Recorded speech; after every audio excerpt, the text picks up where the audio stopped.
Days, boy. It'll keep that thickness of your lean. God damn. Redo that fire. The car was on fire and the only thing left was the fucking like. Oh, Stanley Cup Cup. or something like that with ice still in it Yep, and shit like yep. that. Talking about still jiggling. Drink in the cup. Yes, I don't think bro. people ever catch on to when I do tell them, or if I post on Facebook, I'm like, tell Stanley to stay off this motherfucking grass. I don't think people ever catch on to what I'm actually Shit, saying. we live and have y'all with a shit. All right. I couldn't believe that motherfucker still had ice in that bitch.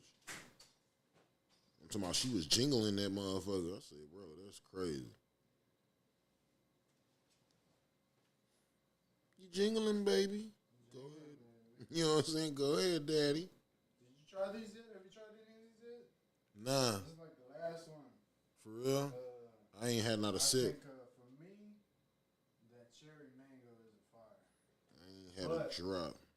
The pink dragon fruit lemonade's got like some dragon fruit in there. And it's fire. Agua frescas.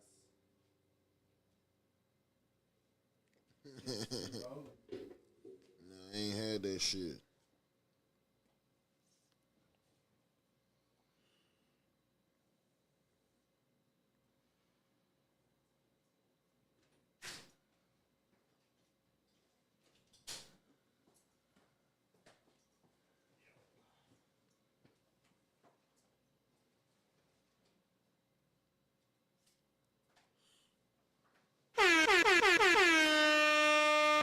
You dig?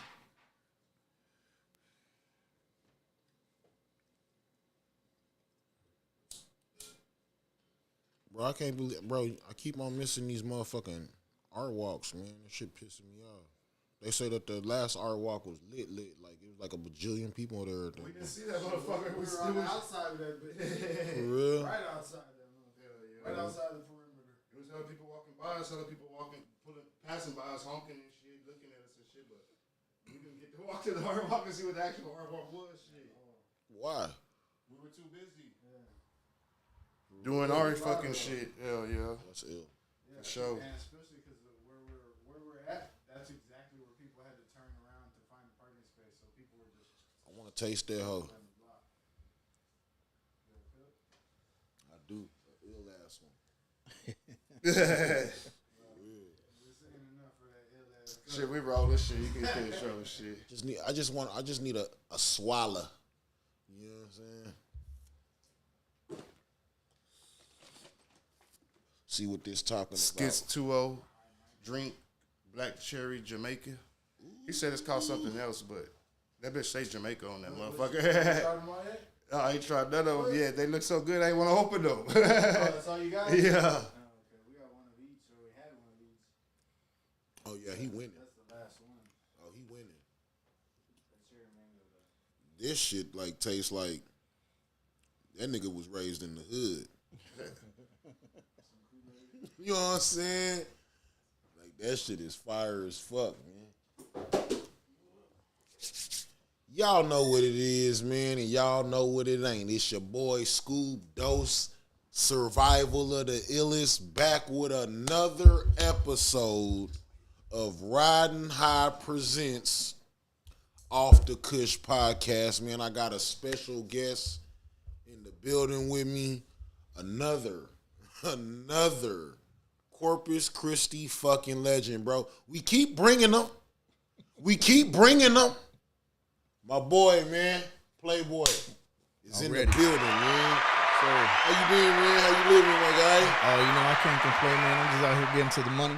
You know what I'm saying? Yes, sir. As you should. That's right. Hey, so for everybody that don't know and that should know, let them know where you from. From the west side of Corpus Christi, West Point, You know what I'm saying? Molina, West Haven. You know what I'm saying? That's right. Born and Feel raised, me? baby. Born and raised. Feel me? Whole family born and raised. Excuse me for dabbing in my eye, man. I woke up like fucking Quasimodo and shit and had the sty and shit on my upper and shit. So I'm gonna be dabbing my shit, but I'm paying attention. I give you props for being here. Hey, it is what it is, nigga. Niggas, hey, everybody got two eyes, and if you don't got two eyes, I'm sorry, but niggas go through shit. You know what I'm saying? Yeah, hey, so I ain't tripping. Okay, so what junior high school you go to, man? West Oso. No, oh no shit. Yeah. So did you go? So backdoor you what high school you go to? West Oso. Okay. Yeah. That's what's up. Pure West Oso. No, I don't know nothing about CCISD. Oh no shit. Except for my daddy retiring from there. No shit. And your dad worked at CCISD or what? Yeah. Where he worked at? Different schools. No shit. What'd he do? My pops was one of the head custodians for the school district. That's fire. Yeah. So he Caffey. But he was only in CCISD type shit. Yeah. He never worked for West Oso. It was just CCISD. That's fire. That's fire. Yeah.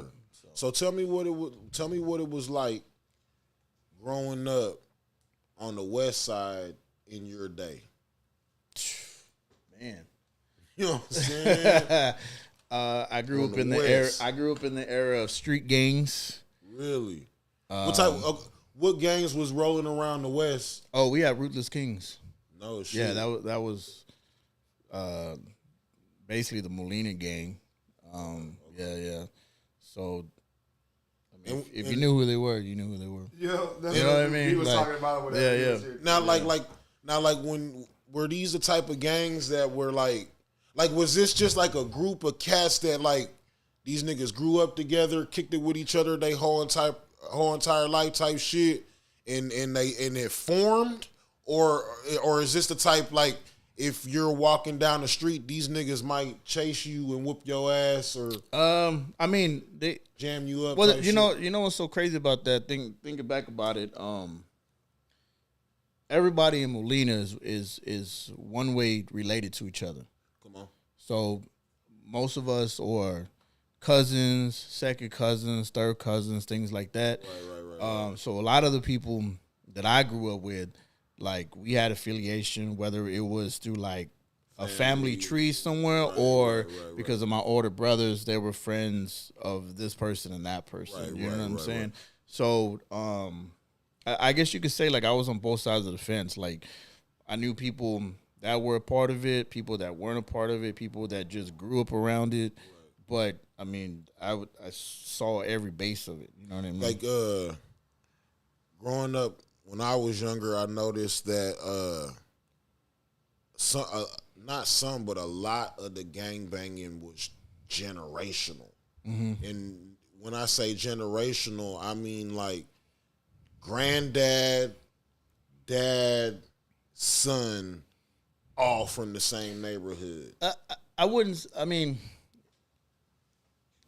say everybody that I remember from that era came from that.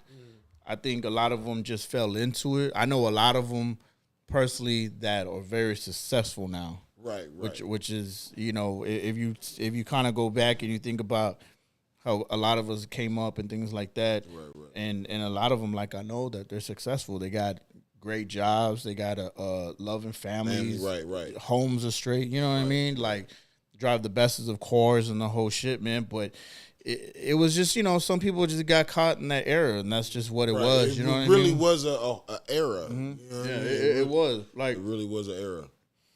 You don't really see that a lot. I see a lot of the stuff that relates off the streets that are people connected to. Right.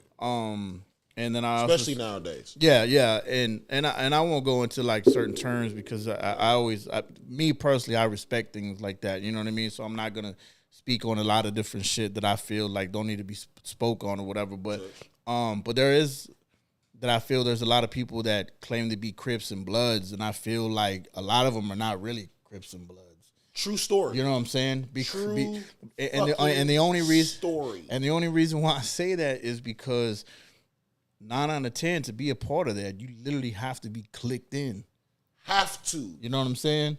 Have to. And I don't know a lot of people that have been clicked in to be into some shit like that. So it's kind of mind-boggling to me. You know what I mean? Come on, bro.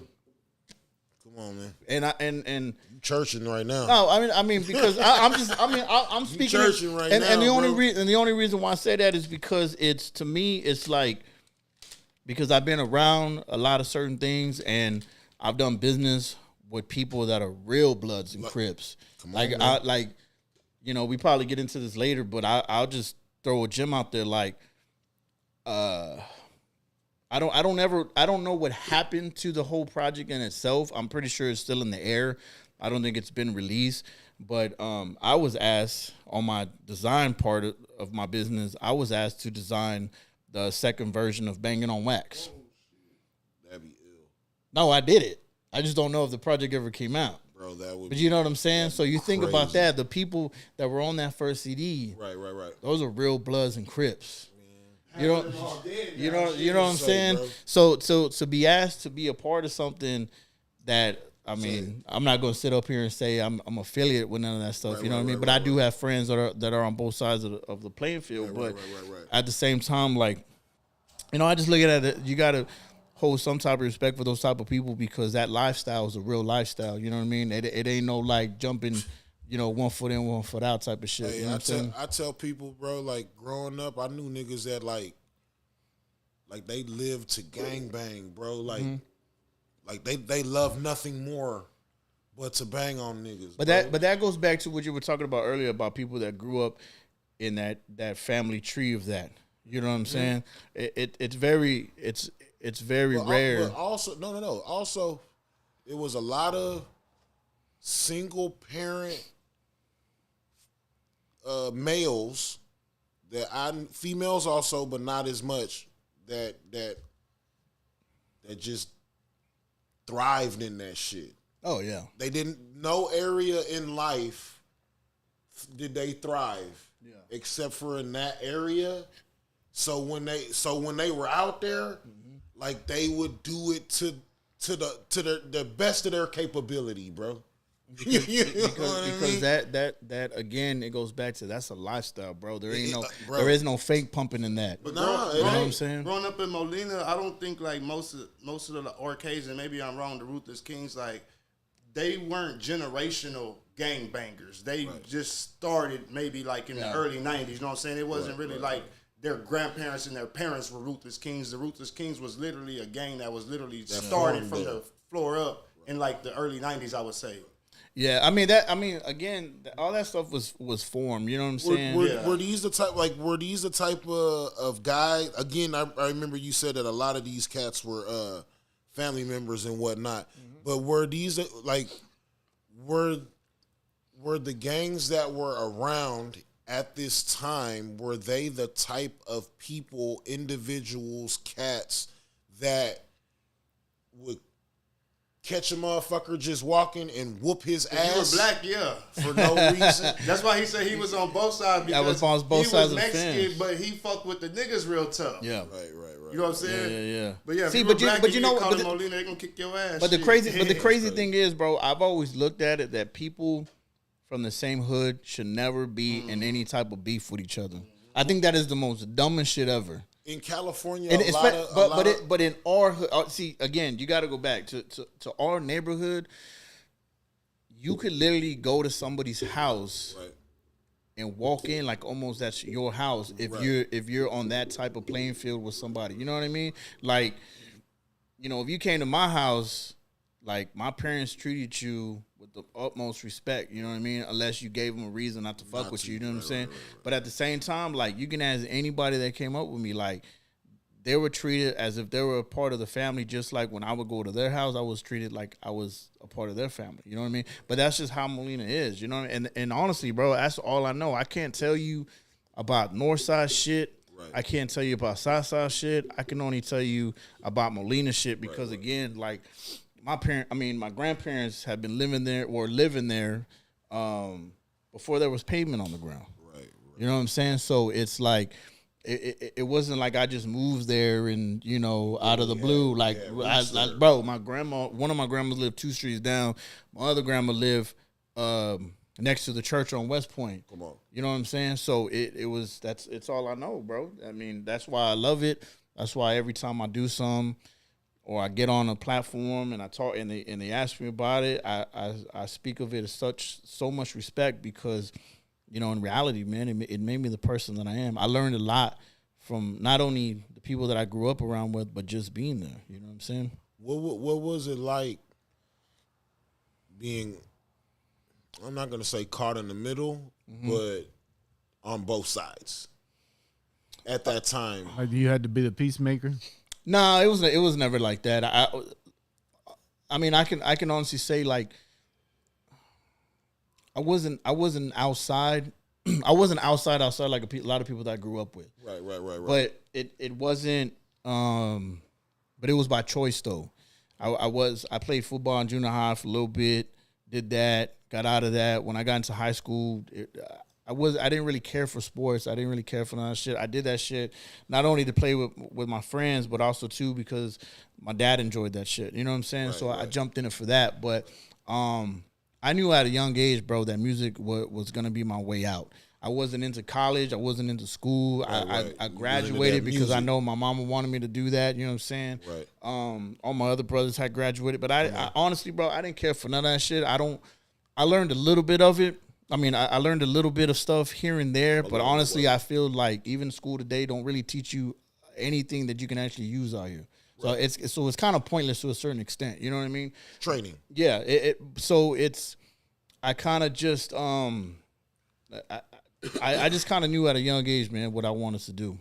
What was the Okay, I'm gonna hit you with 3 back-to-back questions. Okay. What was the artist? Because I hear you say music. So I'm not gonna say song. I want to know the artist that made you fall in love with music. Also, was there music being played in the house? Yeah, so And then hold on, let me hit you I with have to let him answer one because this is gonna be too much. So just let him answer those. Well, I want him to go ahead and talk. You know what I'm Okay, saying? Because okay. when he talks, that's what you know what I'm saying. And then the third part of that of my question is I wanted to know your top 5 Corpus Christi MCs, but I want that to be the last one. okay. But go ahead, let's go. Okay, so your first question was who was the artist that got me into music? Yes, what does that artist that you heard that said like I fucking love this shit. Like this is It was my older brother. fire. Fire. Yeah, it was my oldest brother. Fire. So my 2 older brothers, they grew up listening to heavy metal music. Okay. So in our house, it ranged from anything Spanish all the way to Metallica. Wow. To back then, my brother, my third brother, would listen to Nas. Come on. The GOAT. Yeah, Illmatic. Bro, we had everything. And plus I had Selena that lived right down the street. That's crazy. So, growing up and actually seeing her and things like that. And Actually seeing her pull up and shit. Yeah. Like me and my next door neighbor, we used to play football on the street and shit. And there was certain days that she would just come down in a red Porsche and like wave at us and shit. You know what I mean? That's fucking but it was really dog. it was really my older brother. Like my older brother would write music in his room. Was he East Coast influenced? My older brother? You said No, my older Nas. brother did heavy metal music. right. So my brother, he had multiple bands. Well, they had one band, but and what's crazy is that the band members that were in the band all grew up in Molina too. That's dope. You know what I'm saying? That's dope. What's the name of that band? I mean, it went from one of them was called Testament. There was another one called Dirty Grunge. Testament, I think, was like the main one. And then it was like Dirty Grunge after a couple years and things like that. But yeah, it was my brother, man, that got me into it just because. I mean, again, I'm the baby out of my 3 older brothers. There's 4 of us all together. You know what I'm saying? All boys. All boys. The only woman in my house was my mom. Crazy. I didn't have no sisters, no God nothing. bless her. Yeah. So so I grew up listening to my brother. My brother would write his stuff in there, or my brother would take me to some of like the band practices, or some of the guys would come over and things like that, and I would just sit around and watch them like write, or like when we had family gatherings, my brother would be out there with the guitar and things like that.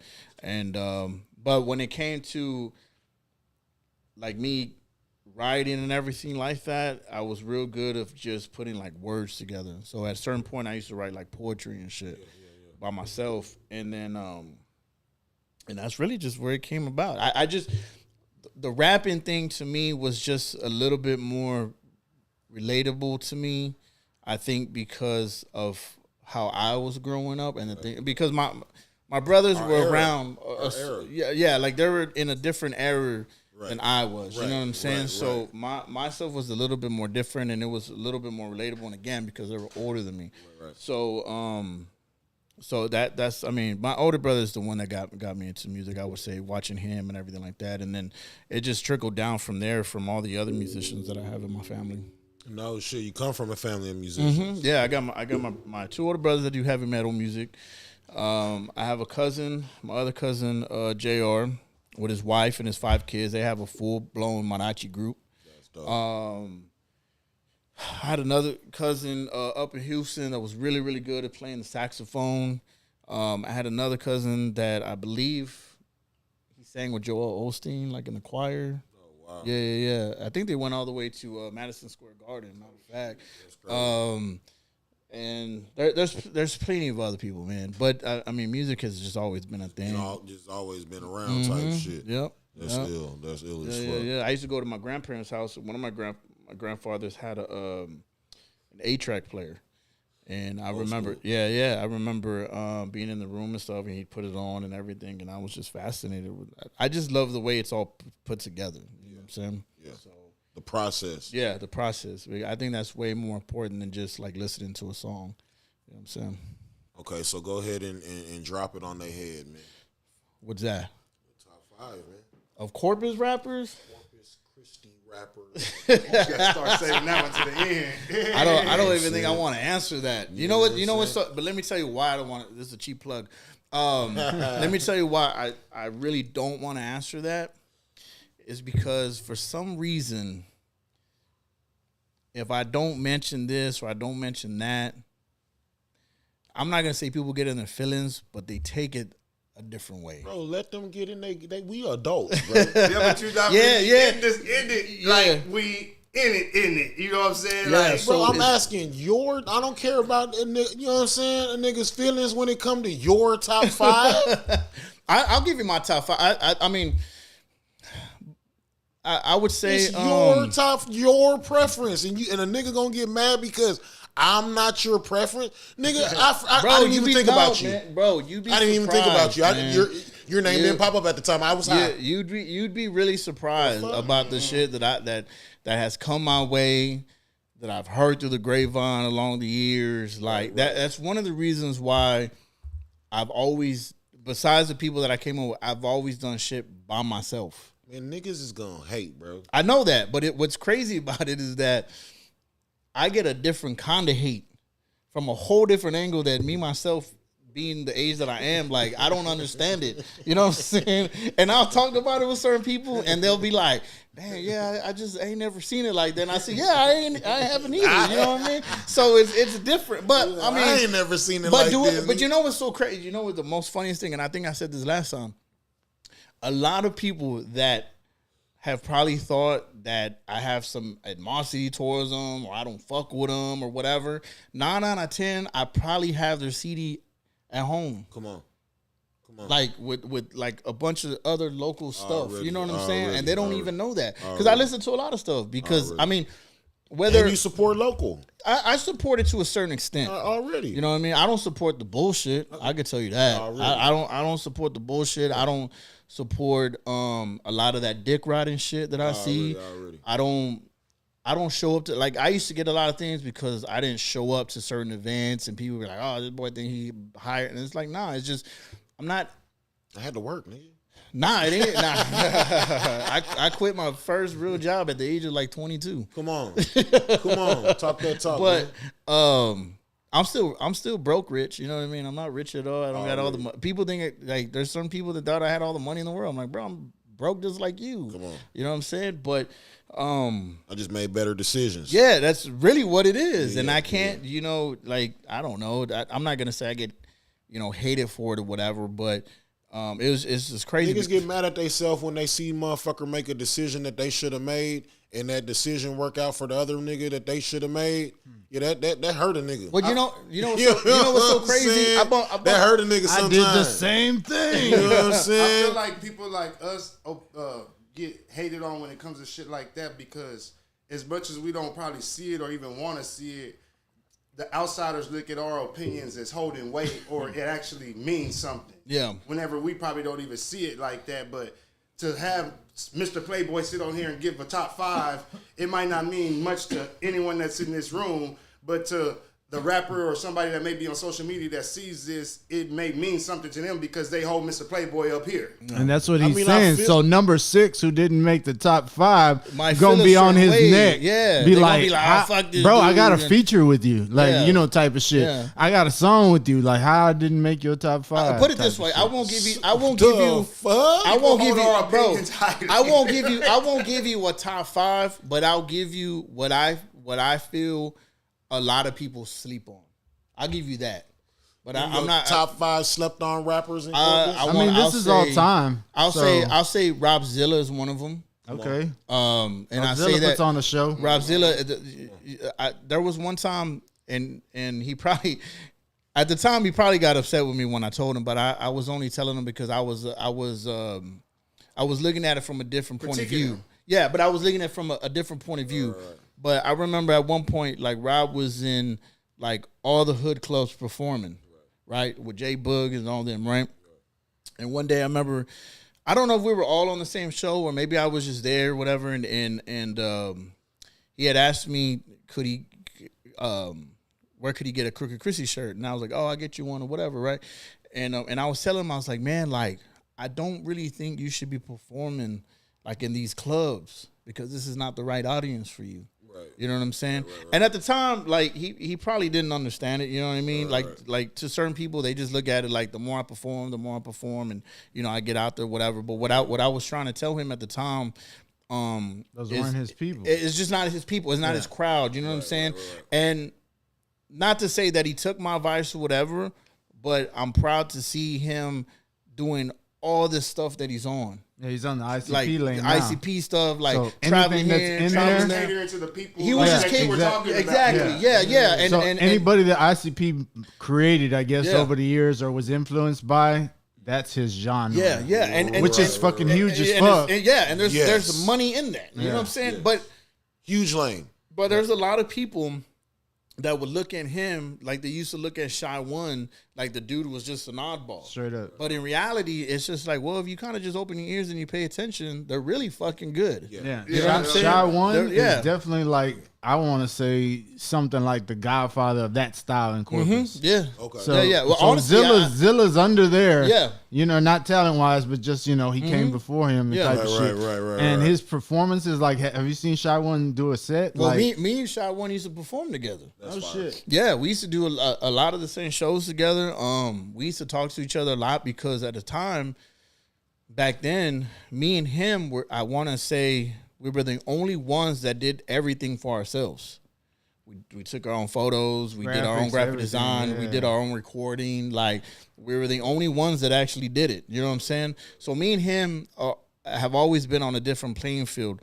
And I remember at one point, I think he had like a whole distribution thing within his music, just for his style of music and everything like that. Yeah. But I mean, Rob is one person that I feel a lot of people sleep on that like are stuck in this just one genre of music. You know what I'm saying? But when you break it all down, like I do with a lot of different people, you'll start to see like the dude is creative, the dude he invests in himself. He invests in himself. Right. I mean, me and him have worked a lot because, I've shot a lot of his videos. You know what I'm saying? And I guess we relate because we kind of think the same on certain things. So that way, every time we got together, it was cool. You know what I'm saying?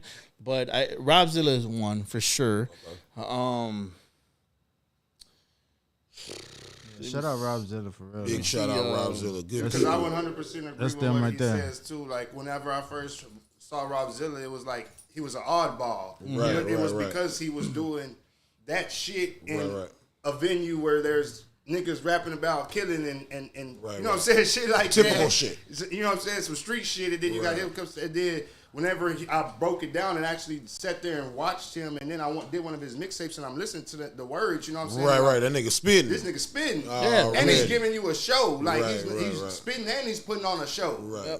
That's fine. And the thing is too, and not to be stuck on him. Hey, but rest in peace, Nightmares, though, before we skip off Oh, of that. man. You know what I'm saying? Like, Yo, for sure, bro. you know 'Cause what's that man would wear the suit while Rob Zilla's performing. Come on. A bunny suit. 500 degrees outside. Dog, 500 straight the degrees fuck outside, up. bro. Had that bunny suit on, bro. Take that shit off. The boy is just drenched in sweat. Repping. Repping. Yeah, That rest- boy, rest in peace, you know, but Nightmares, you know what's so crazy? big rest in It's peace, that, bro.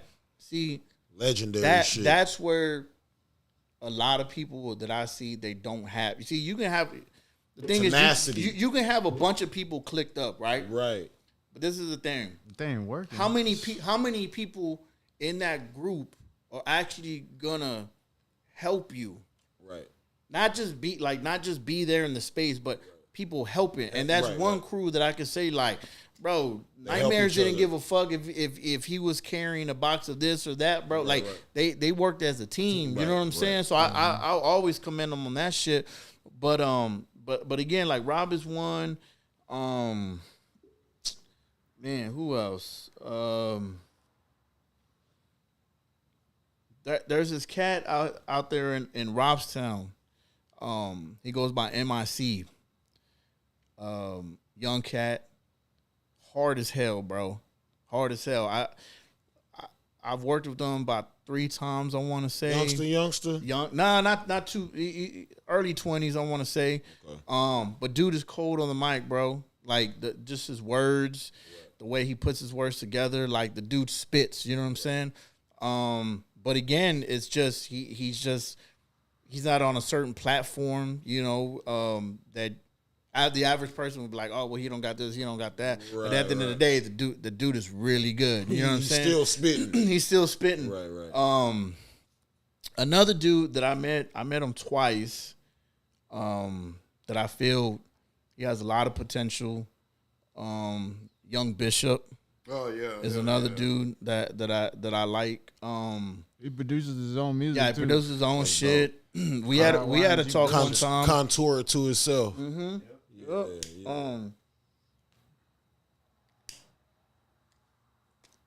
Yeah. We had a conversation one time, and he was performing at the Exchange. They were having some local thing, and I happened to be there, and I peeped it out. Actually, no, I went to go see him. Wild and Wednesday, probably. Mm-hmm. It was something like that, but I seen him promoting, and I seen a video that he had put out, and I was like, man, this dude's pretty cool or whatever. So I went and go check them out, and it just sucked because like you look around the room and people are on their cell phones talking amongst themselves. You know what I mean? Like I can honestly say they didn't give a fuck about him being on stage, bro. You know what I mean? But I respected it. But he was like he was up there spitting. You know what I'm saying? Right. And so again, it's just shit like that. Like you see these young dudes, or you know, even me at certain points, bro. I've caught myself like performing at certain things and hearing corpus, and you could just pay attention. Like nobody really gives a fuck. Right. You know what I'm saying? Right. So, but it's just sad to see that it's still like that at a lot of these local shows, because it was never like that before. But so I say Rob Zilla, MIC, Young Bishop. Man, Got 2 more. Come on. I know you got something in there. I know it's some slept on rappers out here. There's a young kid right now. Goes to West Oso. Come on. Went to school with his mom. That's dope. His name is Jonathan. That's the kid's name? Mm-hmm. Okay. Mm-hmm. Good name. Yeah. Goes by Jonathan. I had to look up the rap name though, but he's been putting out songs like every week. I want to say, they like the vibe of what's out today and stuff like that. Right. But his mom passed away in a car accident. Denise, I don't know if you remember her. It was recently she had passed It away? was Not years, recently, couple years ago. Yeah, it was a couple years ago. But he's been doing music, bro, and like it's just cool to see. You know what I'm saying? Like again, you know, I know where he comes from. You know what I'm saying? right. He Know goes his to West people. Coast, so I know his people's like, and you know, I just see him doing this shit. You know what I mean? But he's young. You know what I mean? Like, and he's just doing it, bro. Like it's just good to see that, you know what I'm saying, that somebody like him is just taking initiative to just do it and not worry about certain shit that I like, even when I came up thinking about, you know. Right. And then, man, who else? I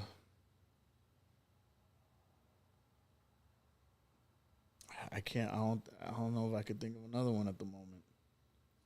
Shit, just save it for later on. Yeah, I don't think I can. Honestly, I would have to look at my phone, bro. But hold on, before you top 5 out, do you got a top 5 graphic design? I feel like that should be faster because you got some Graphic big, designer you got some big names. or just graphic that design. I've designed for? Yeah, that you've designed. Oh,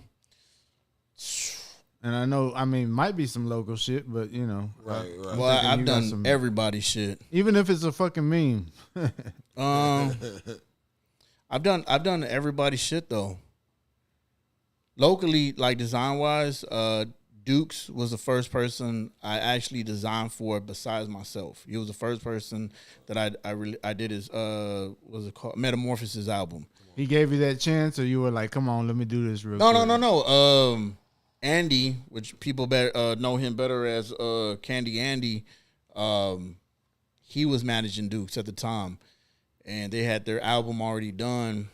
And I met Andy actually as a coincidence. I was at the homie Tone's house of 361 Records.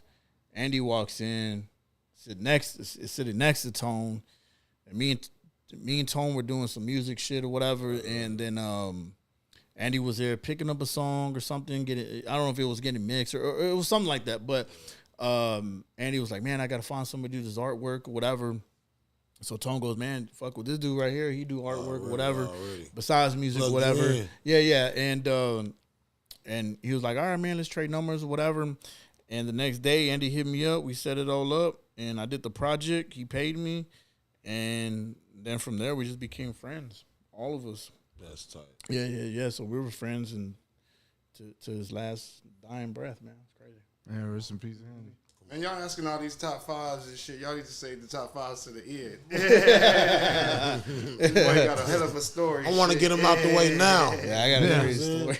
I want to get him out the way now. Well, top 5. I mean, Don't be asking me about no other niggas.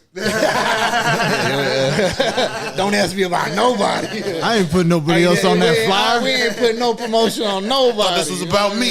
Yeah.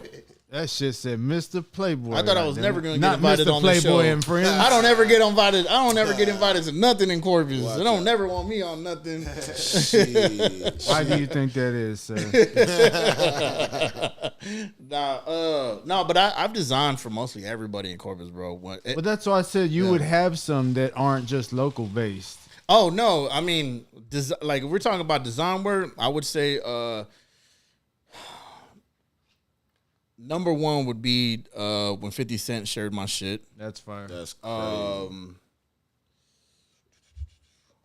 I know that shit went bananas. Oh yeah, I ended up on TMZ, The Breakfast Club. The Astros, DJ screwed up click ones that you were doing. Those, Oh those yeah. did pretty well too. That's crazy. I had a whole news segment on me on Channel 10, which I even asked too when they called me. I was just like, "Y'all want to interview me about this?" Like, like it was just kind of. I mean, to me, it was like okay, but I understood why they were doing it. But at the time, I was just kind of like, "That's what you want to interview me about?" Like, but I would say 50 So Cent. let me gear up real quick. Yeah. So I did. I really did. Yeah, that's fine.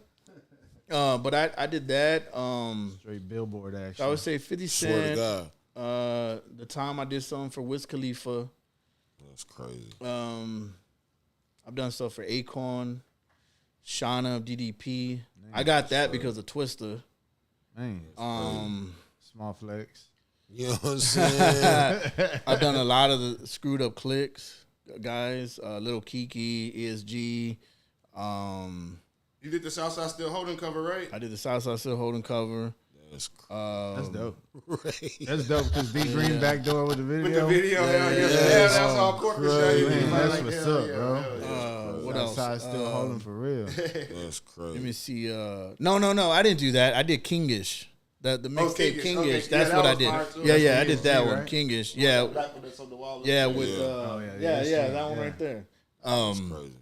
I did that. I've done Killer Corleone's mixtapes. That's crazy. So when you're doing all these mixtapes for these names, are you in contact with them, or you're like having No, deal straight with a middleman? contact with them. Straight contact. They're Yeah, giving you 'cause exactly what they Yeah, want. That's yeah, dope. yeah. Honestly, Ain't no middleman about it. a lot of them don't even come at me with ideas.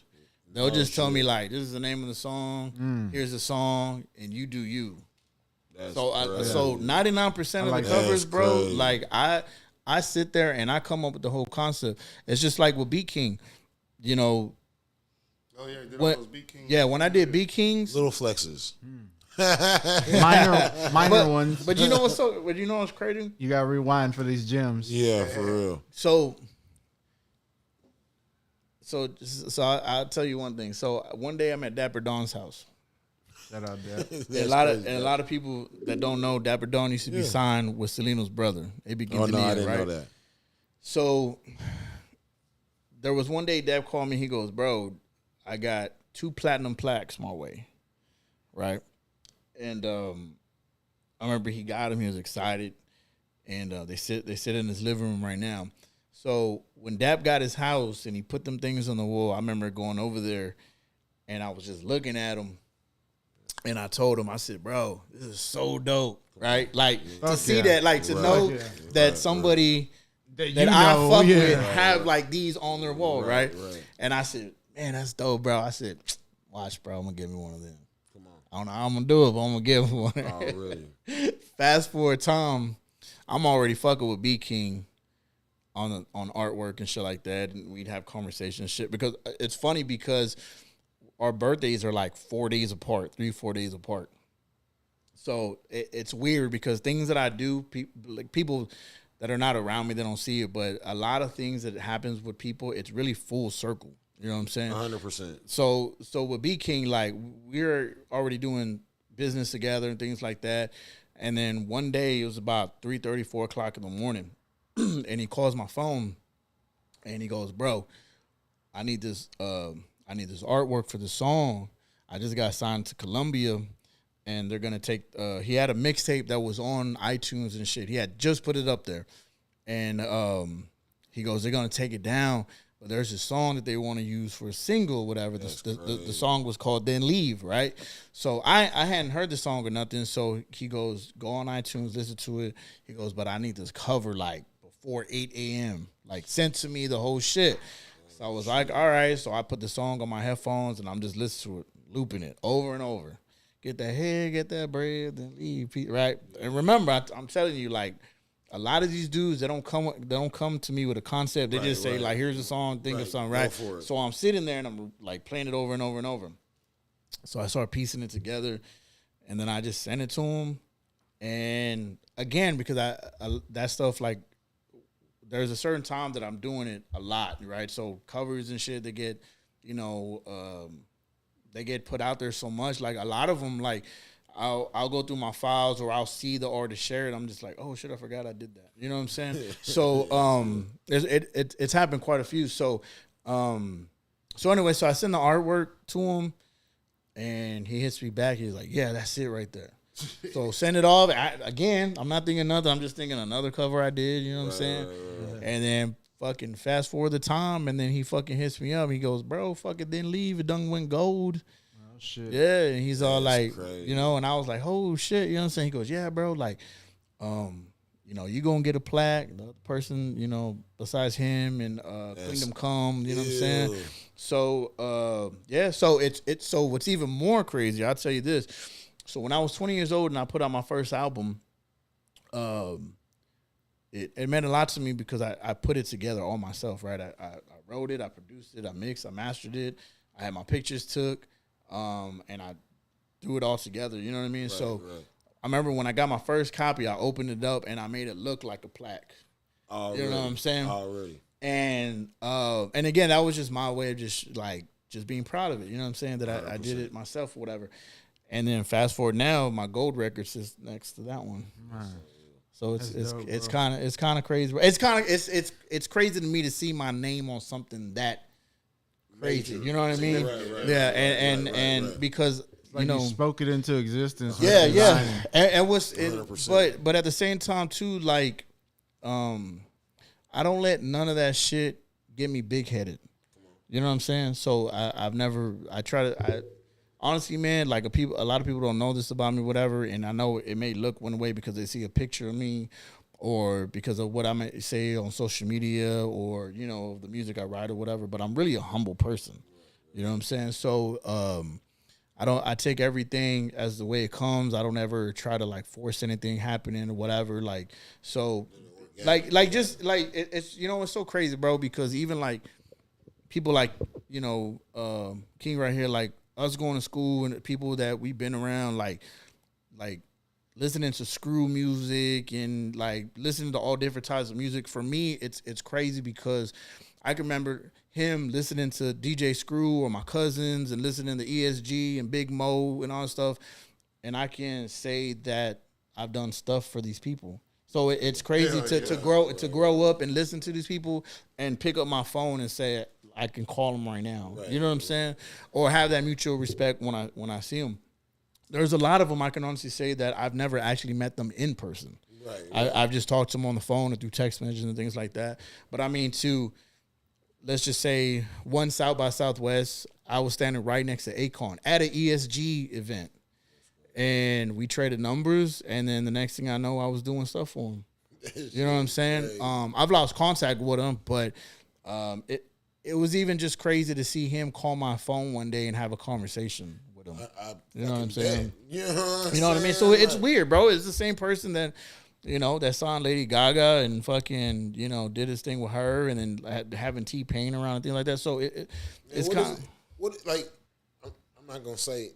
Yeah, like what does that phone number pop up look like? Like not the number, like I don't want the numbers, but like is this a South African number that start with a 0? Nah, like is this a number?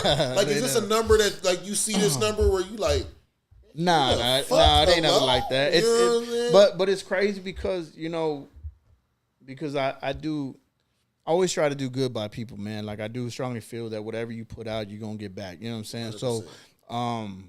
So I always try to do 100% with everybody. There's been a lot of times where people have come to me and I don't have the time because of my schedule and everything like that. And I feel sometimes fucked up because I'm like, damn, I wasn't able to do that. You know what I'm saying? And I don't ever want them to think like because I've done this or that or whatever, like it's took me away from being on my shit or whatever. But I'll tell you like another one, like when I got hired to do Stack 5's album layout for the this album that he did in dedication to George Floyd.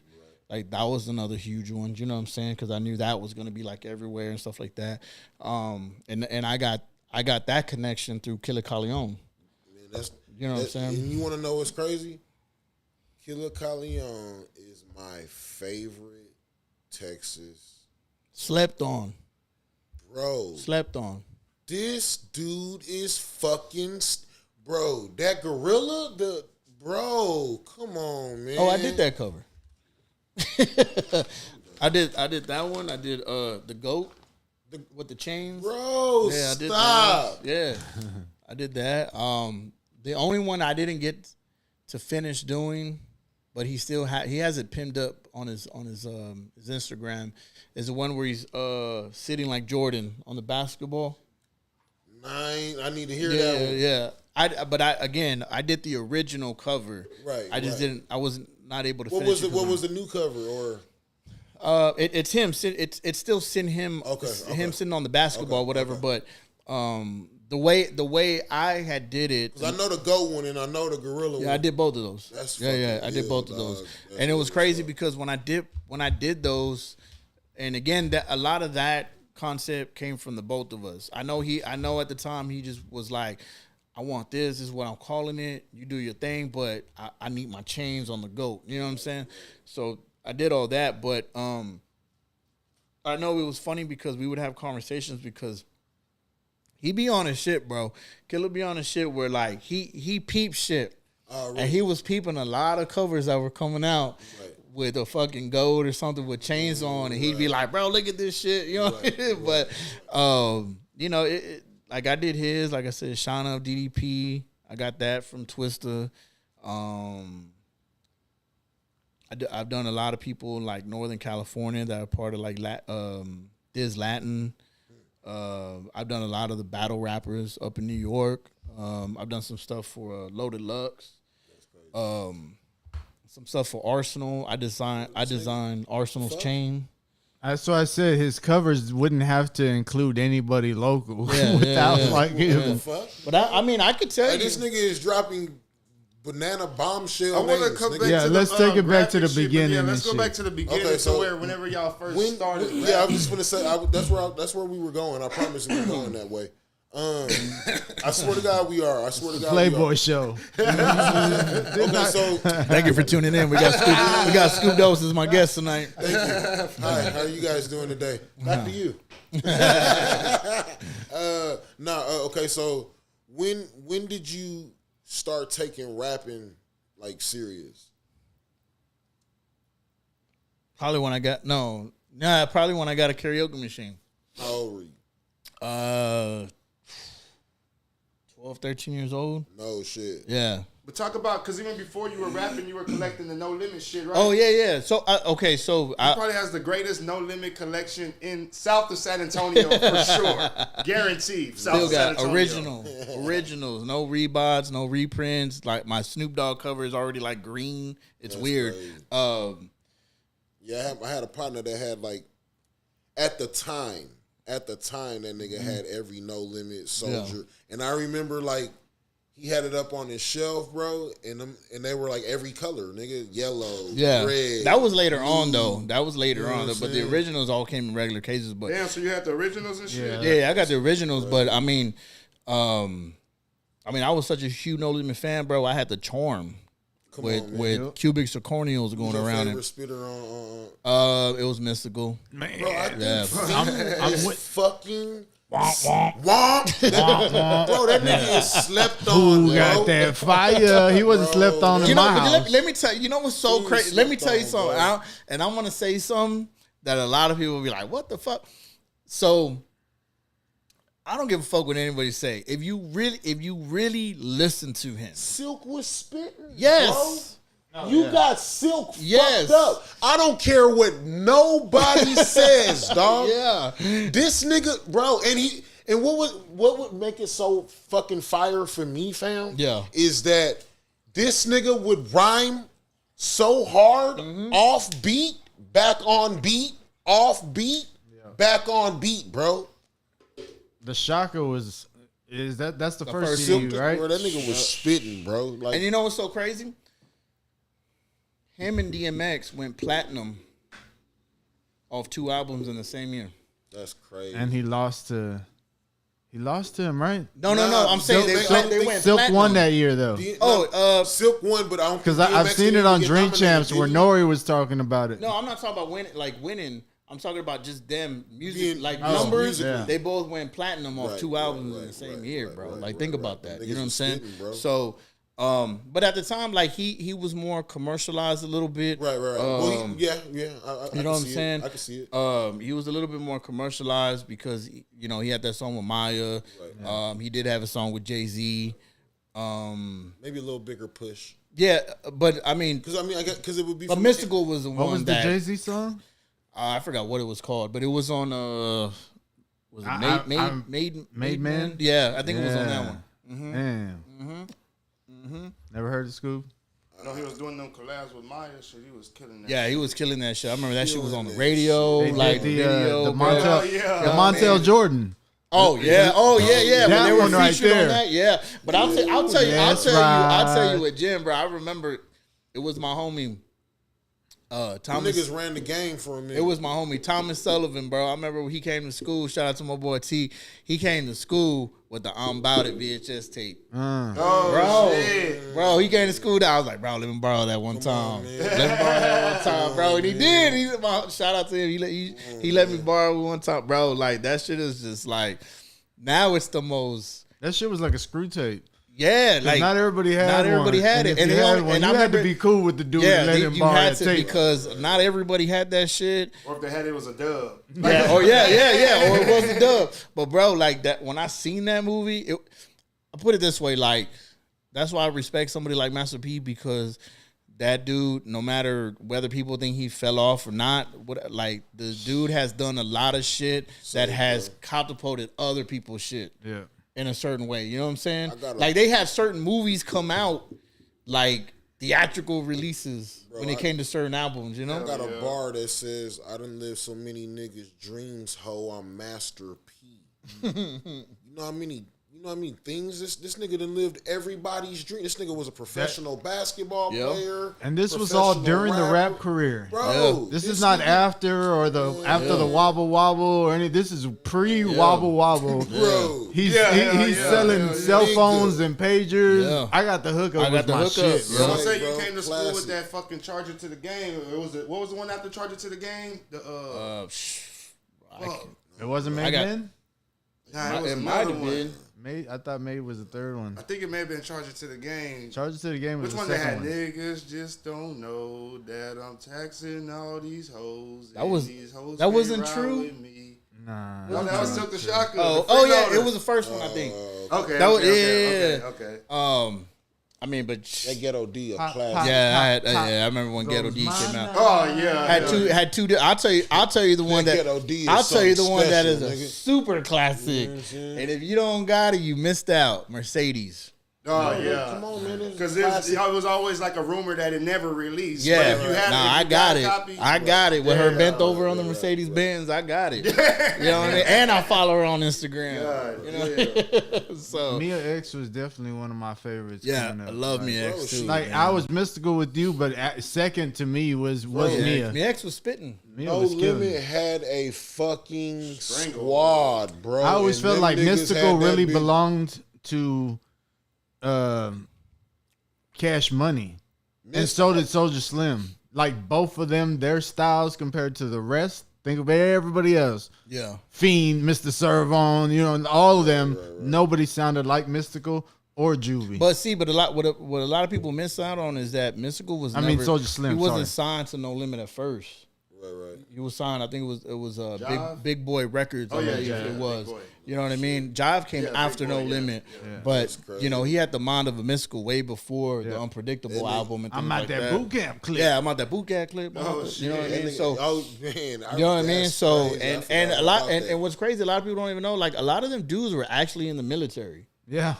You know, like that's where he Mystical came was in the from. military. I you know remember, what I I'm remember saying? Cain and Abel was. Oh yeah, Oh, yeah, Cain and I remember Abel them was niggas dope was in the too. military. Mm-hmm.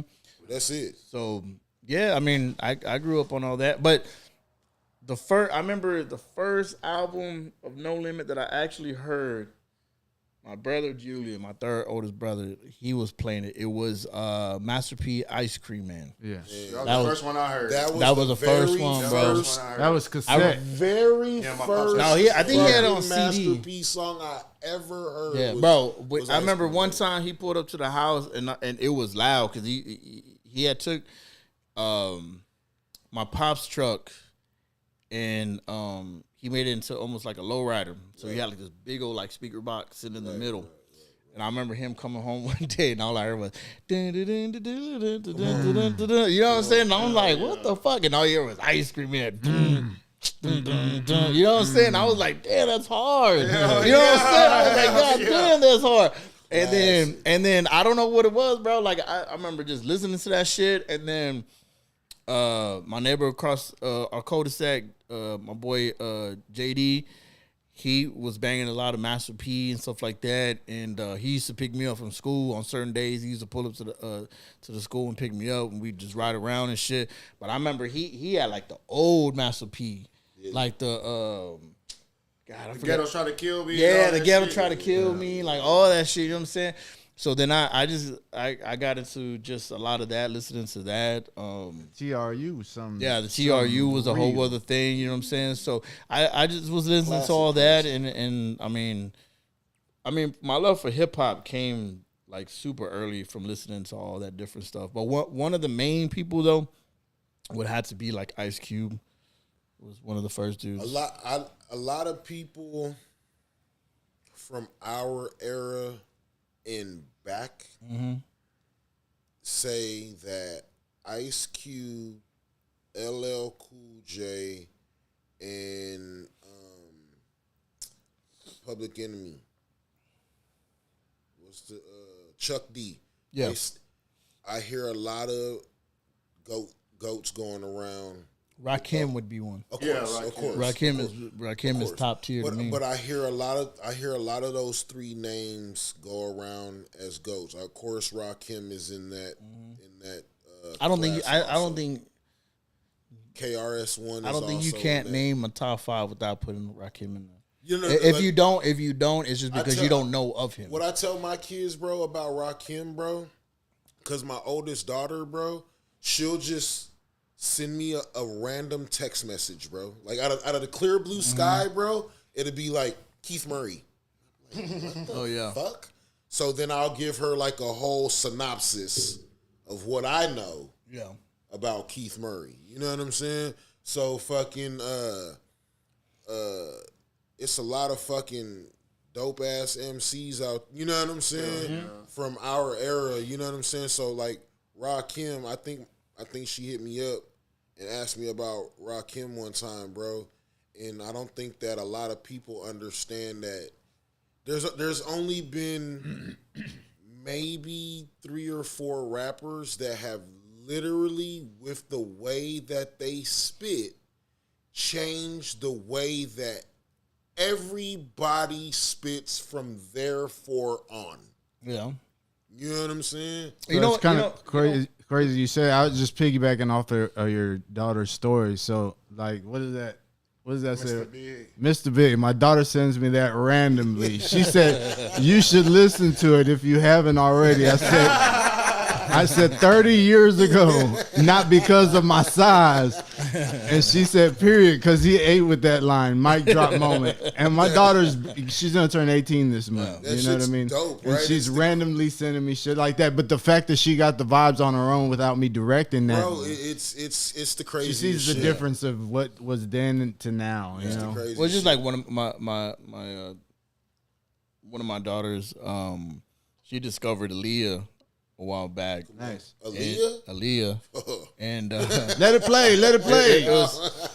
It was just crazy, you know what I'm Let saying? her rock the boat. Yeah. She You know what I'm discovered Aaliyah. 4-page And letter. I ended up getting her the basketball jersey she wore on MTV. You know what I'm saying? So The black one. I think it was white. Was it white? Yeah, it was white. White and black? Yeah, white and black. No, it was like different colors. Well, I think they were different. They were like different colors at one point. Yeah, but no, it's just funny to see like somebody like her discover something like that. That shit's dope as fuck. I love that, bro. I love when my kids or the generation up under us comes to us and asks us about fucking music in our generation that they think that we don't know about. It's like he says, full circle. I'm full sure circle, we've bro. all done that with our older heads. Oh yeah. I've done that, bro. I still do that with my mom. Yeah. You know what I'm saying? I still do that with my mom to this day. You know what's so crazy? I find myself doing it, but with music from a certain era and back. Right. It's very hard. It's very hard that I can actually pinpoint a song from today and like be into it. To be honestly, or even not know where it came from. Well, it's not only that. It's just because I can hear a beat and within 5 seconds be like, yeah, that's from the South. That's from the East. Yeah. That's from Cali. I That's felt like that with from Bruno somewhere. Mars and that song he did that came from like the 90s vibes. Like, Yeah. And there was a few of them. And I was like, okay, I like Bruno Mars. 'Cause Right, exactly. He speaks my language. Right. What was the influence that got y'all rapping and what what grade were we in when whenever you actually did you and Reggie start together? Or you started on your own and then Reggie came on a little later. Nah, so shout out Reggie though. Yeah, my boy Reggie Dorsey. And you gotta explain to me who Reggie is. You bring me in. So Reggie Dorsey. So Reggie Dorsey put me there. So me and Reggie Dorsey went to school together. So he lived down West Point, if I'm not mistaken. He lived in Cliff Moss. Yeah, Cliff Moss. He lived in Cliff Moss, and I don't know what I can't really remember how we started rapping together. But I remember give me like an age group around. Bro, we were like probably like 13, 14 years old. Dope. Yeah. This was all like junior high shit. We would literally be rapping in the hallways and shit. You know what I'm saying? And at that time, it was probably kind of funny to see somebody like me rap just because, you know, I wasn't your average person. You know what I mean? Like, so a lot of people would just kind of be thrown off when we would rap and do that things, but we would already we would write songs. Hip hop so ill. But I just remember we started taking instrumentals and we would write our songs to them.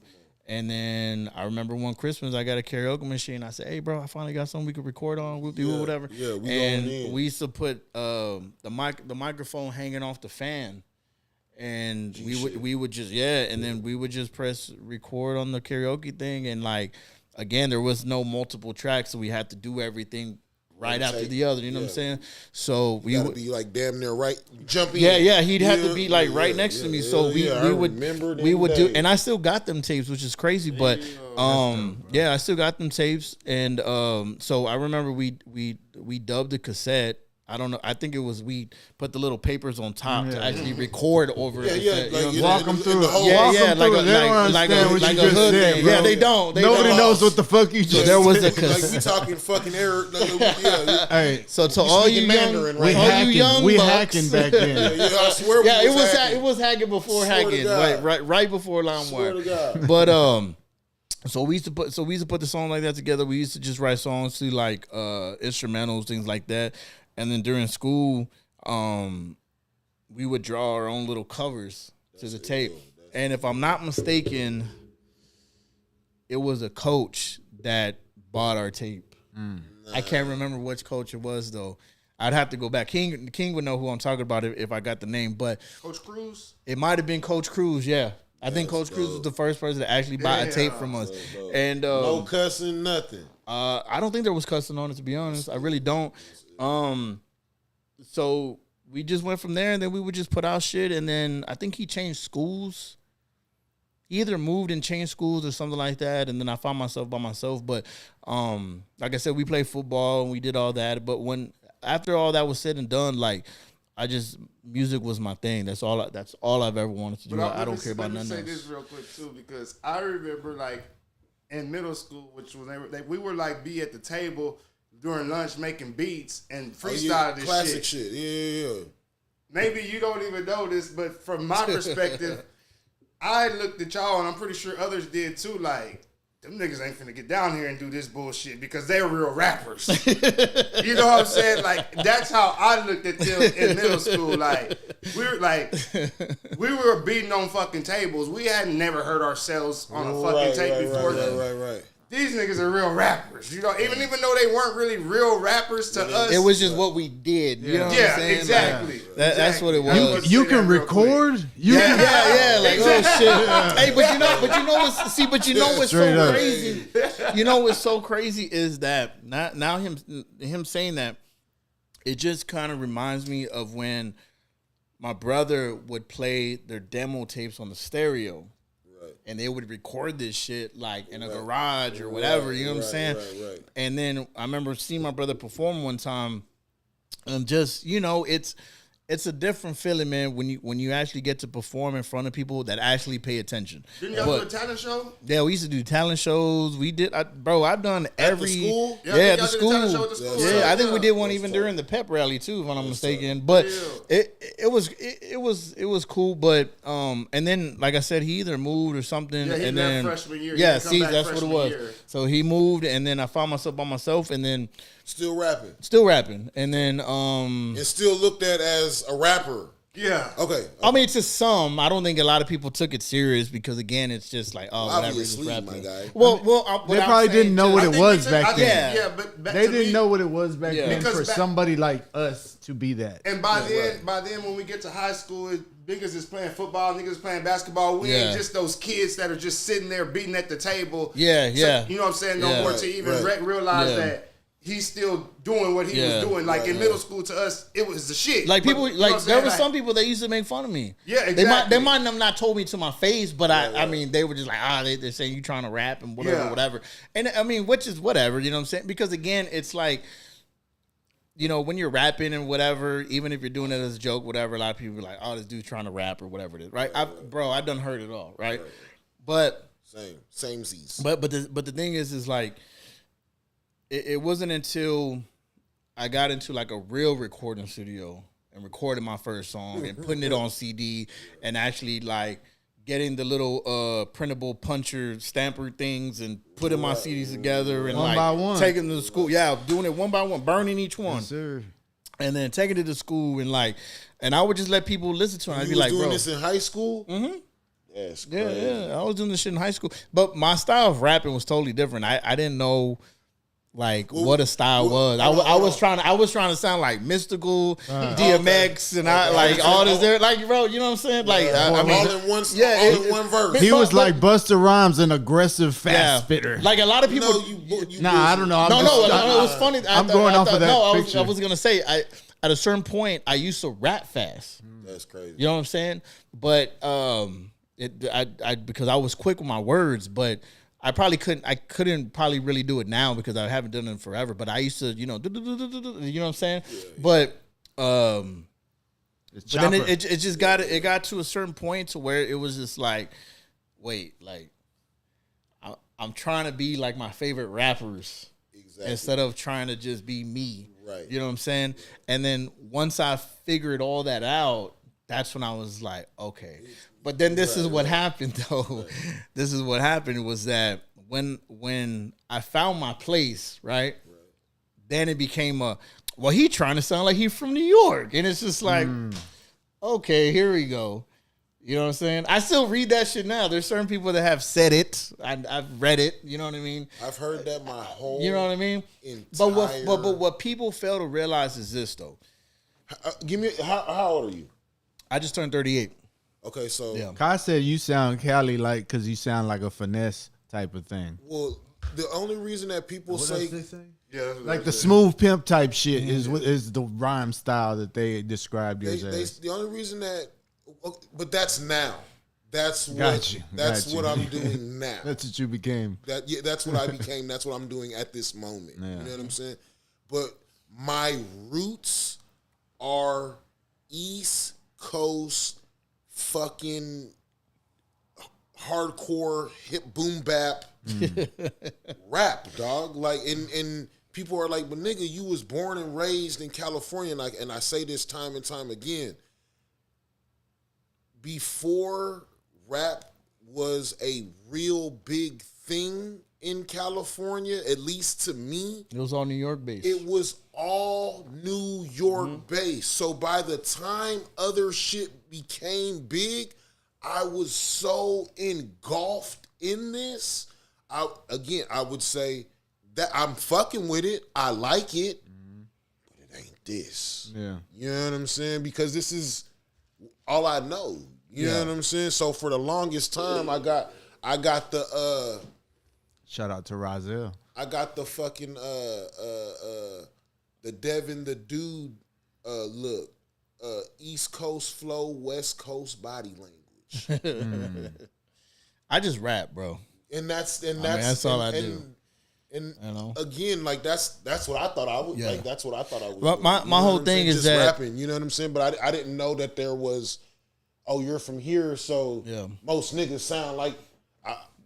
Fuck all that. This is how I rap. Bro. I just rap, man. That's all I've ever wanted to do. That's what I love to do. That's why I still do it now.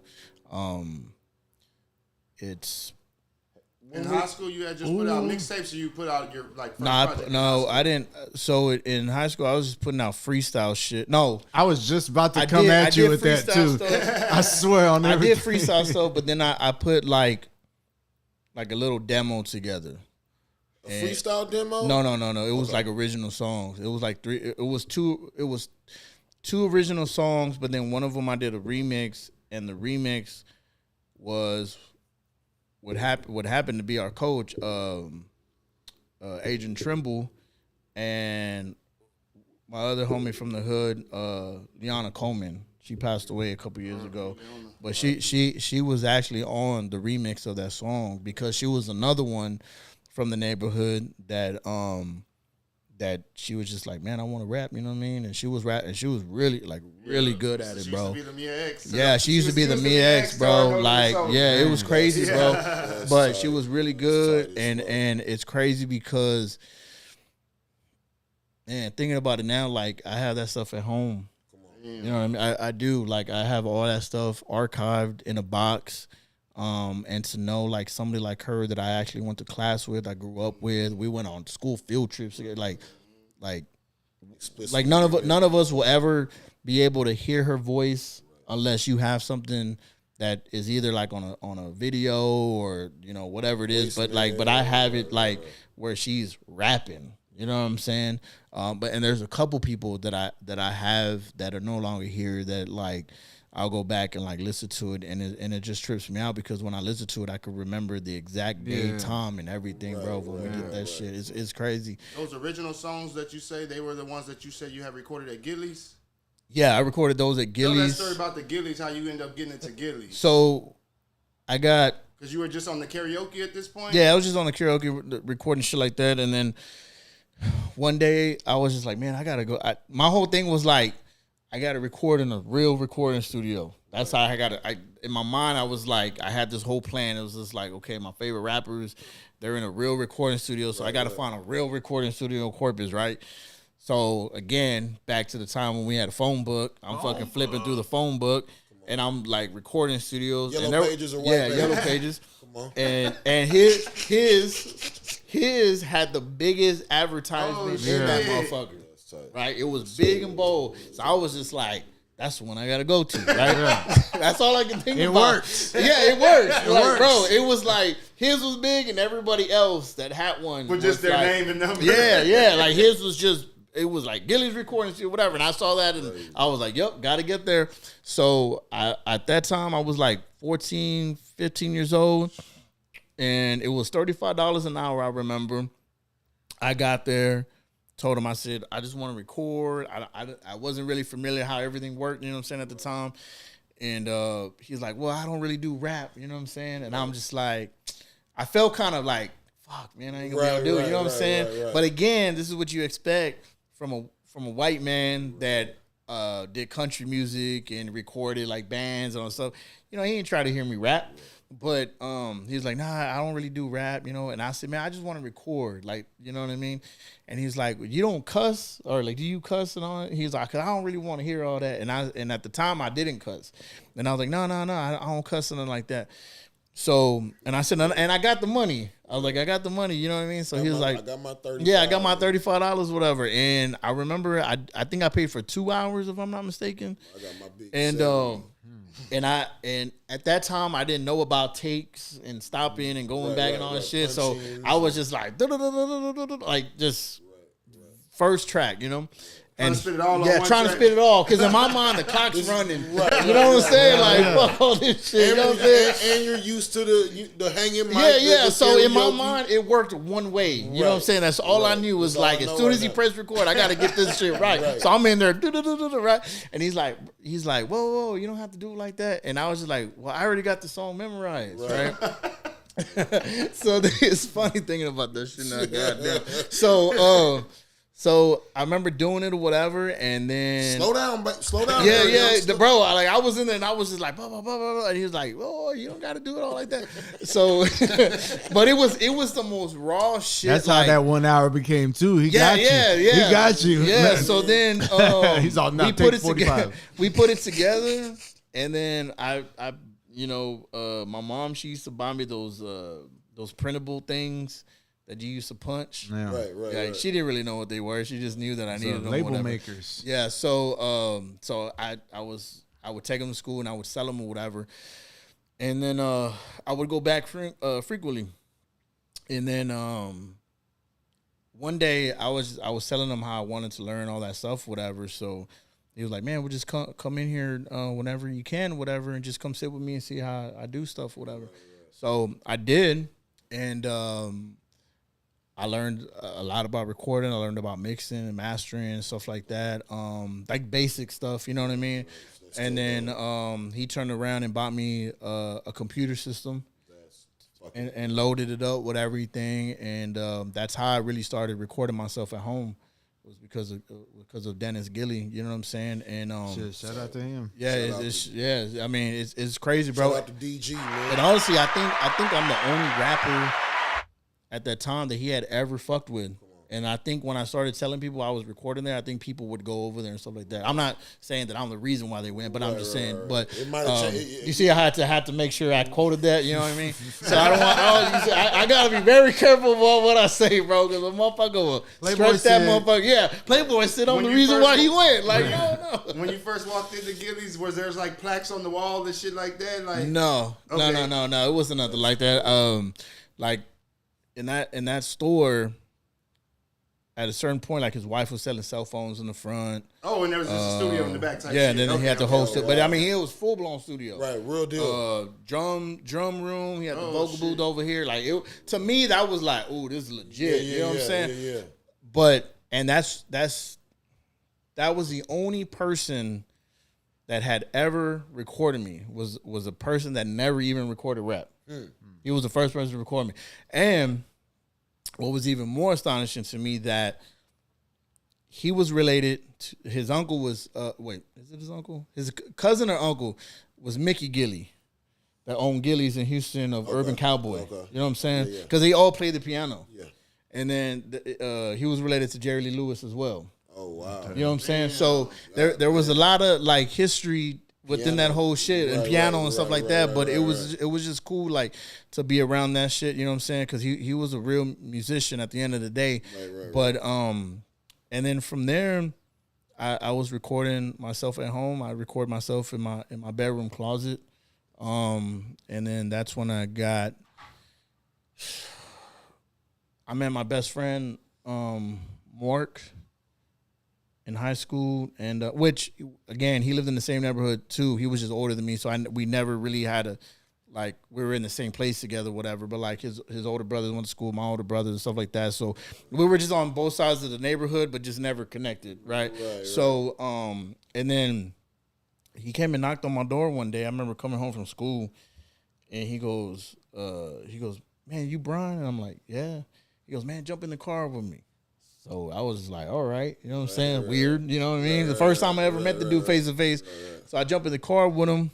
Yeah, this and not abnormal for niggas to do that and jump in the car. No, of course not. No, it was just like, all right, cool. So he had his son, my nephew Marquise in the back. He was about probably like 6 months old. He was in the back. We riding around. He goes, "Yeah, man, the homie Adrian, which is Trimble, which was our football coach at the time. He was like, "Yeah, man." He said you could rap, bro, like really, really good, and all this other stuff. And he's like, I don't rap or none, I don't make beats or none, but I just love music, and like I want to try to just put something together. Like, but Trim keeps telling me to fuck with you, whatever. And I'm just like, all right. And so me and Mark, like, we clicked up, and we just started like doing our own business together and stuff like that. And then that's when he was like, "Yeah, we got to create like a label type of thing and get this person, that person." And I was like, "All right, that's cool." I said, "But man, I only want to fuck with people from my neighborhood, like from the neighborhood." You know what I'm saying? Right. And that's when like we got like Byron Henderson, which went as Big B. We got Claude Archie. You know what I mean? Was another one. My boy Avery. Man, it was a couple of us. But what's crazy is that even way beyond that, I was doing a lot of shit. It was like me and Liana. We were fucking around with Greg Martin, which is went by G Money. He used to be a DJ on 102.9 The Bomb.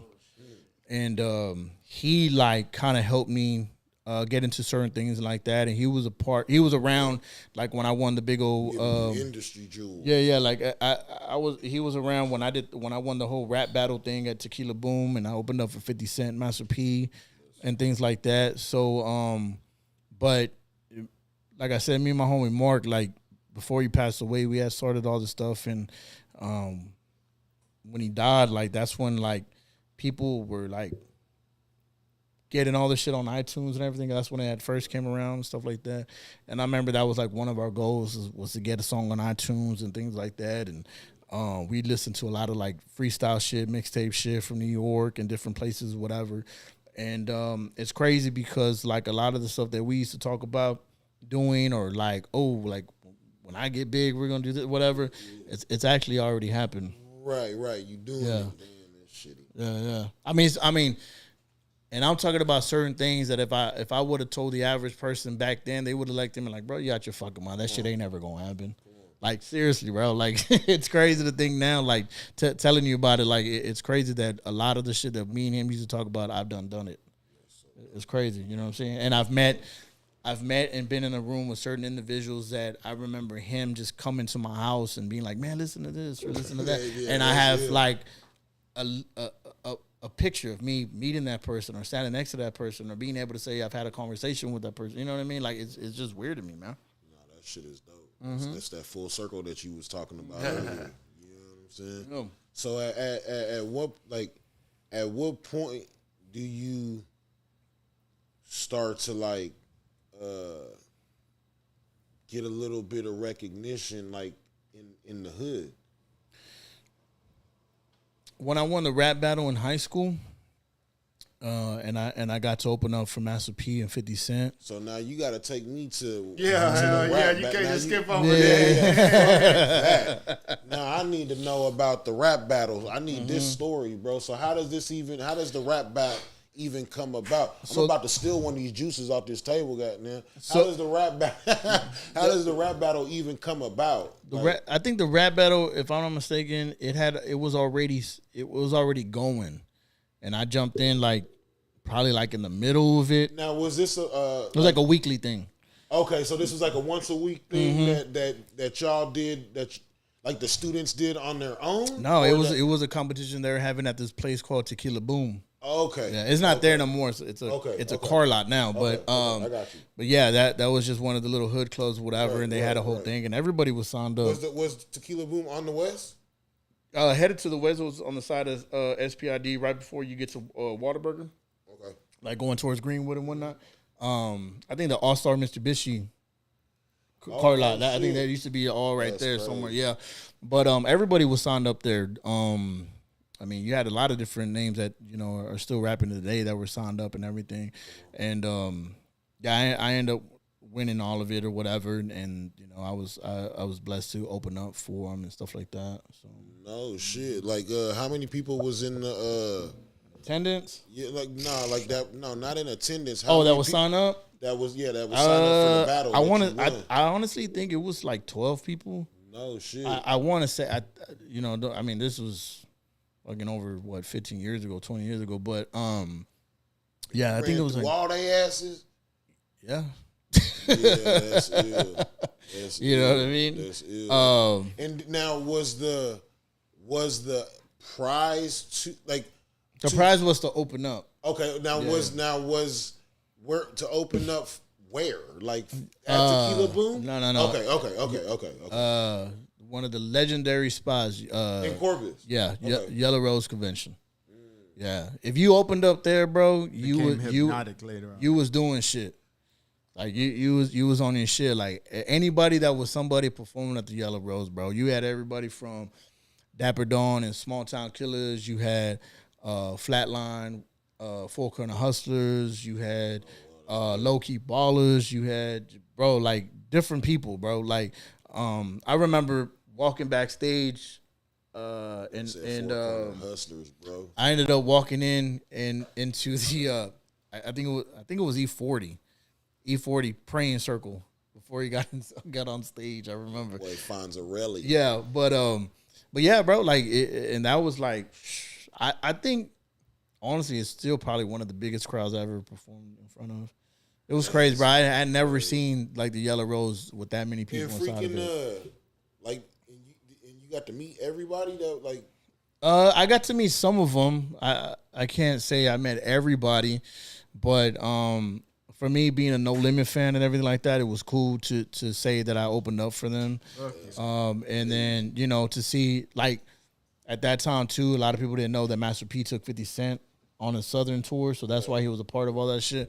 And that was actually like the time when he signed with Dr. Dre and had just released Get Rich or Die Trying. So like all that stuff was like super fresh to everybody and things like that. and So the game was best friends. Mm-hmm. That was before the game. No, that was way before the way game. before. Actually, Tony Yayo was locked up, and it was just Lloyd Banks and Young Buck and all them there. Like, Tony Yayo wasn't even there, nothing like that. But I did that, and then that's when it just, You it said there kind of was just like pushed me open. A thing about who was headlining too, right, or something like that night. Yeah, Dynamite had said something on Yeah. about there was like a beef about who was going to headline the show. With Yeah. Jesse, the owner Between of the show. P and 50.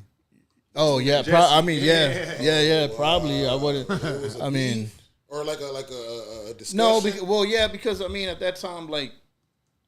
Of was how a- 50 it was Cent's thing was Wanksta going, and in so the that club was like and one of the drop biggest type shit. of You know what I mean? Like, So yeah, Master P was probably coming with Wobble Wobble. yeah, all that, Chopper and all them, yeah.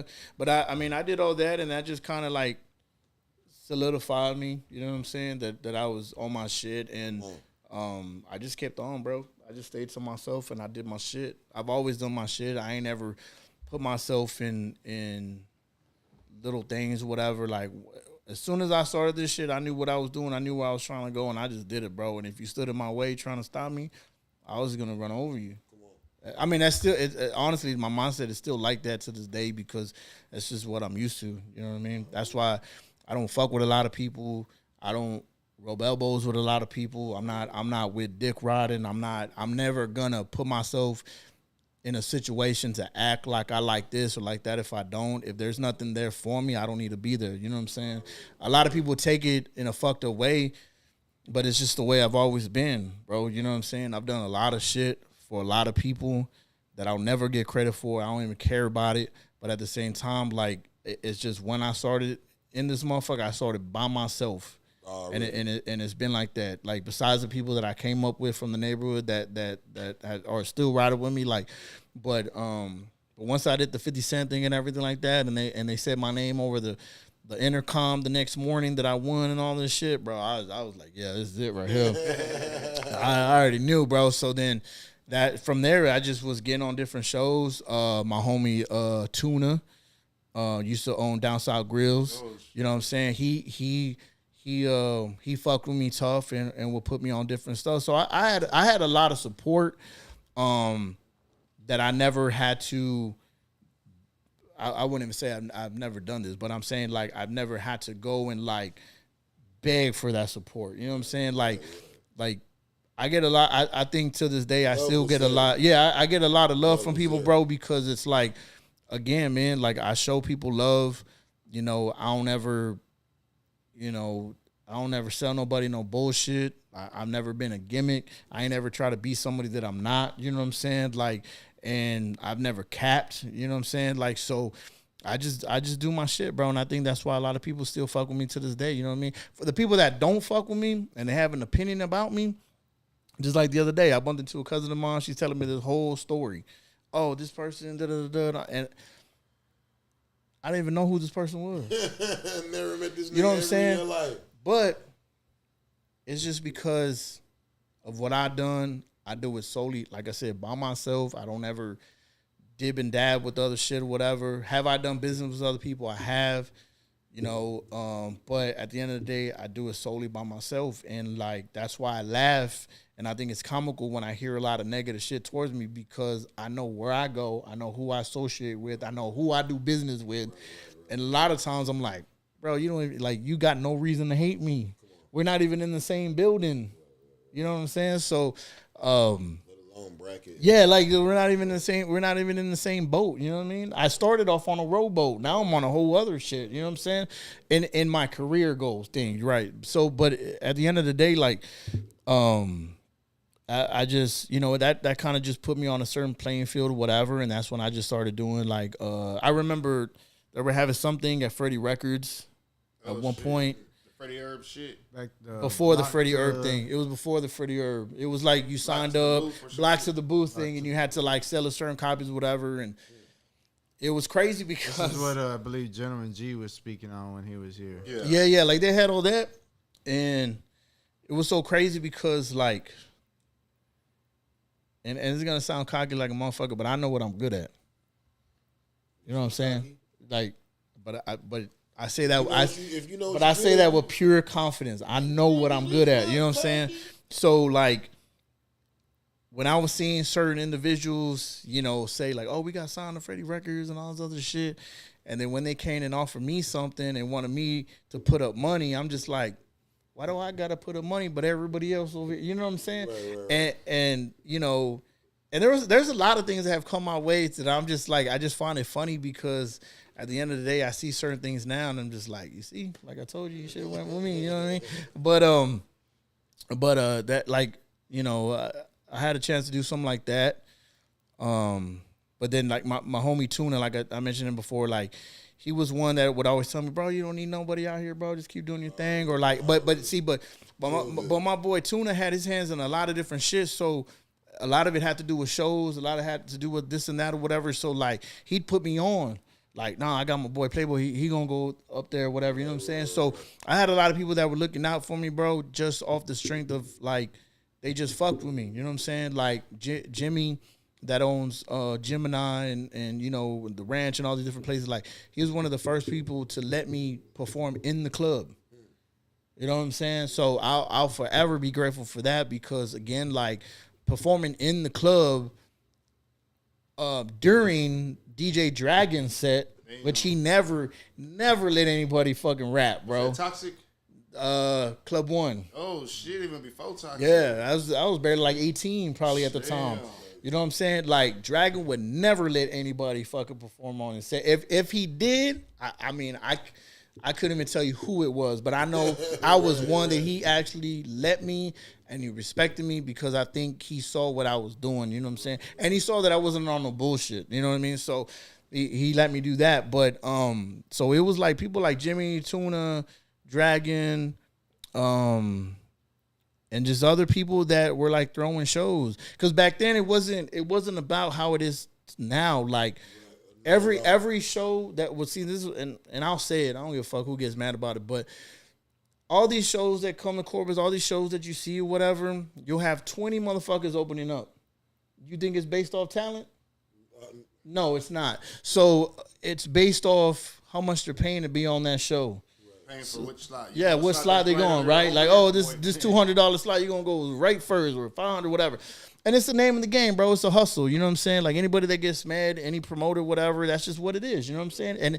And that shit is so watered down now. That's why shit is the way it is, bro. People ask me all the time, and I'm not saying all the time like every day because motherfuckers act like they get bombarded with questions, and that's not even true. But people ask me all the time, like, oh man, why you ain't on this show? Why don't you do this? Or like, it seems like you're not like rapping anymore. And it's like, nah, it ain't that, bro. It's just Again, like I've been in this shit for so long, bro. I've done a lot of shit that a lot of motherfuckers ain't never gonna do. What the fuck do I look like fucking having to kiss ass to go perform?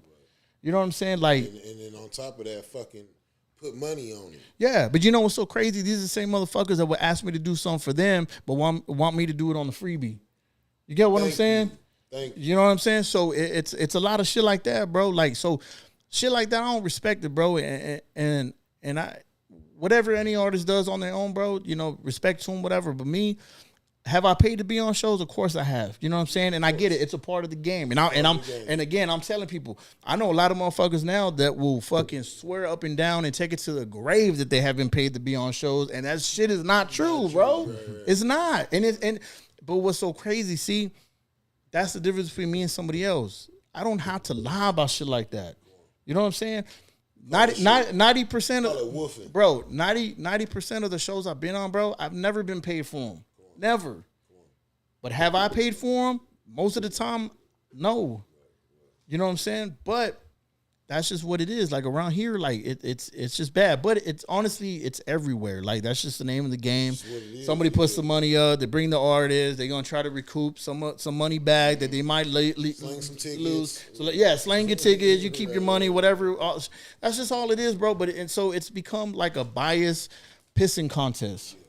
And I'm not gonna be out here competing with a bunch of motherfuckers that I feel, and again, this is not no diss to nobody, nothing, because I'm not even talking locally. I'm just talking in general. It's like I'm not gonna fucking compete with a bunch of motherfuckers that I feel that I don't need to compete with. Like shit should just be based off talent and the grind, and then that's all it. I know people with 1 million followers. They get 15 likes. Right. You know what I'm saying? Like make it make sense. You know what I'm saying? But a motherfucker will sit in my face and tell me that they're the dopest. And I'm like, all right, my guy. You know what I'm saying? Whatever makes your heart pump. Yeah. So with the blue thumb. Yeah, hit him with the just blick-oop. You know what I mean? When you hear that sound, blick-oop. But, you know, I just, once I did that 50 Cent shit, it catapulted me to a whole different level. And I just started, you know, like I said, Tuna helped me get on certain shows. And I know one of them was like 2 to 3 shows. It had like Pitbull on it, Chingo Bling. I know Big Mo was at one of them before he passed away. And it's so crazy because like when I met Chingo Bling backstage one time when he was heavy on the cowboy hat and the boots, like I used to tell him, hey bro, like, you know, besides rapping, I do this and that. See, because I never told nobody I did graphics and I did all this other shit. I was doing it for myself. Plus, I mean, it wasn't like I was super badass at it. You know what I'm saying? But I would just be like, hey, man, like I do this and that, whatever. And they just be like, oh, okay, whatever. Cool. And it's crazy because, yeah. Like they would throw me the thumbs up. You know what I'm saying? So, but now it's crazy because it's like a lot of people don't know that I do a lot of Chingo Bling's work. That's crazy. You know what I'm saying? So it's one time we had lunch. We were eating at Takanawa, and I told him, I said, "Bro, you probably don't remember, but I remember backstage at one show, like I was telling you, like you should fuck with me." You know what I mean? But I get it. It's I never when I would introduce myself to certain people, it wasn't about I rap or whatever because I never wanted to look like a peon. Right. You know what I'm saying? Right. So I used everything else as my way to get into the door on certain things. Right. Because a motherfucker will listen to you if you actually have something to bring to the table. Anybody can rap. Yeah, right. Anybody can put words together. Anybody can put something around. You can read a Dr. Seuss books and you're rapping. You know what I'm saying? Yeah, but what value do you bring to the table? Right. And once I learned that at 22 years old, it was a rap after that, bro. I'll show you something. Check this out. I'll show you something straight up. This is crazy, but I'll show you this. A lot of people here do a lot of stuff that I'm about to show you on this card, and I was one of the few. This nigga pull out a motherfucking black card. We going shopping. just read that. Just read the top of what it says, and then read everything on the bottom.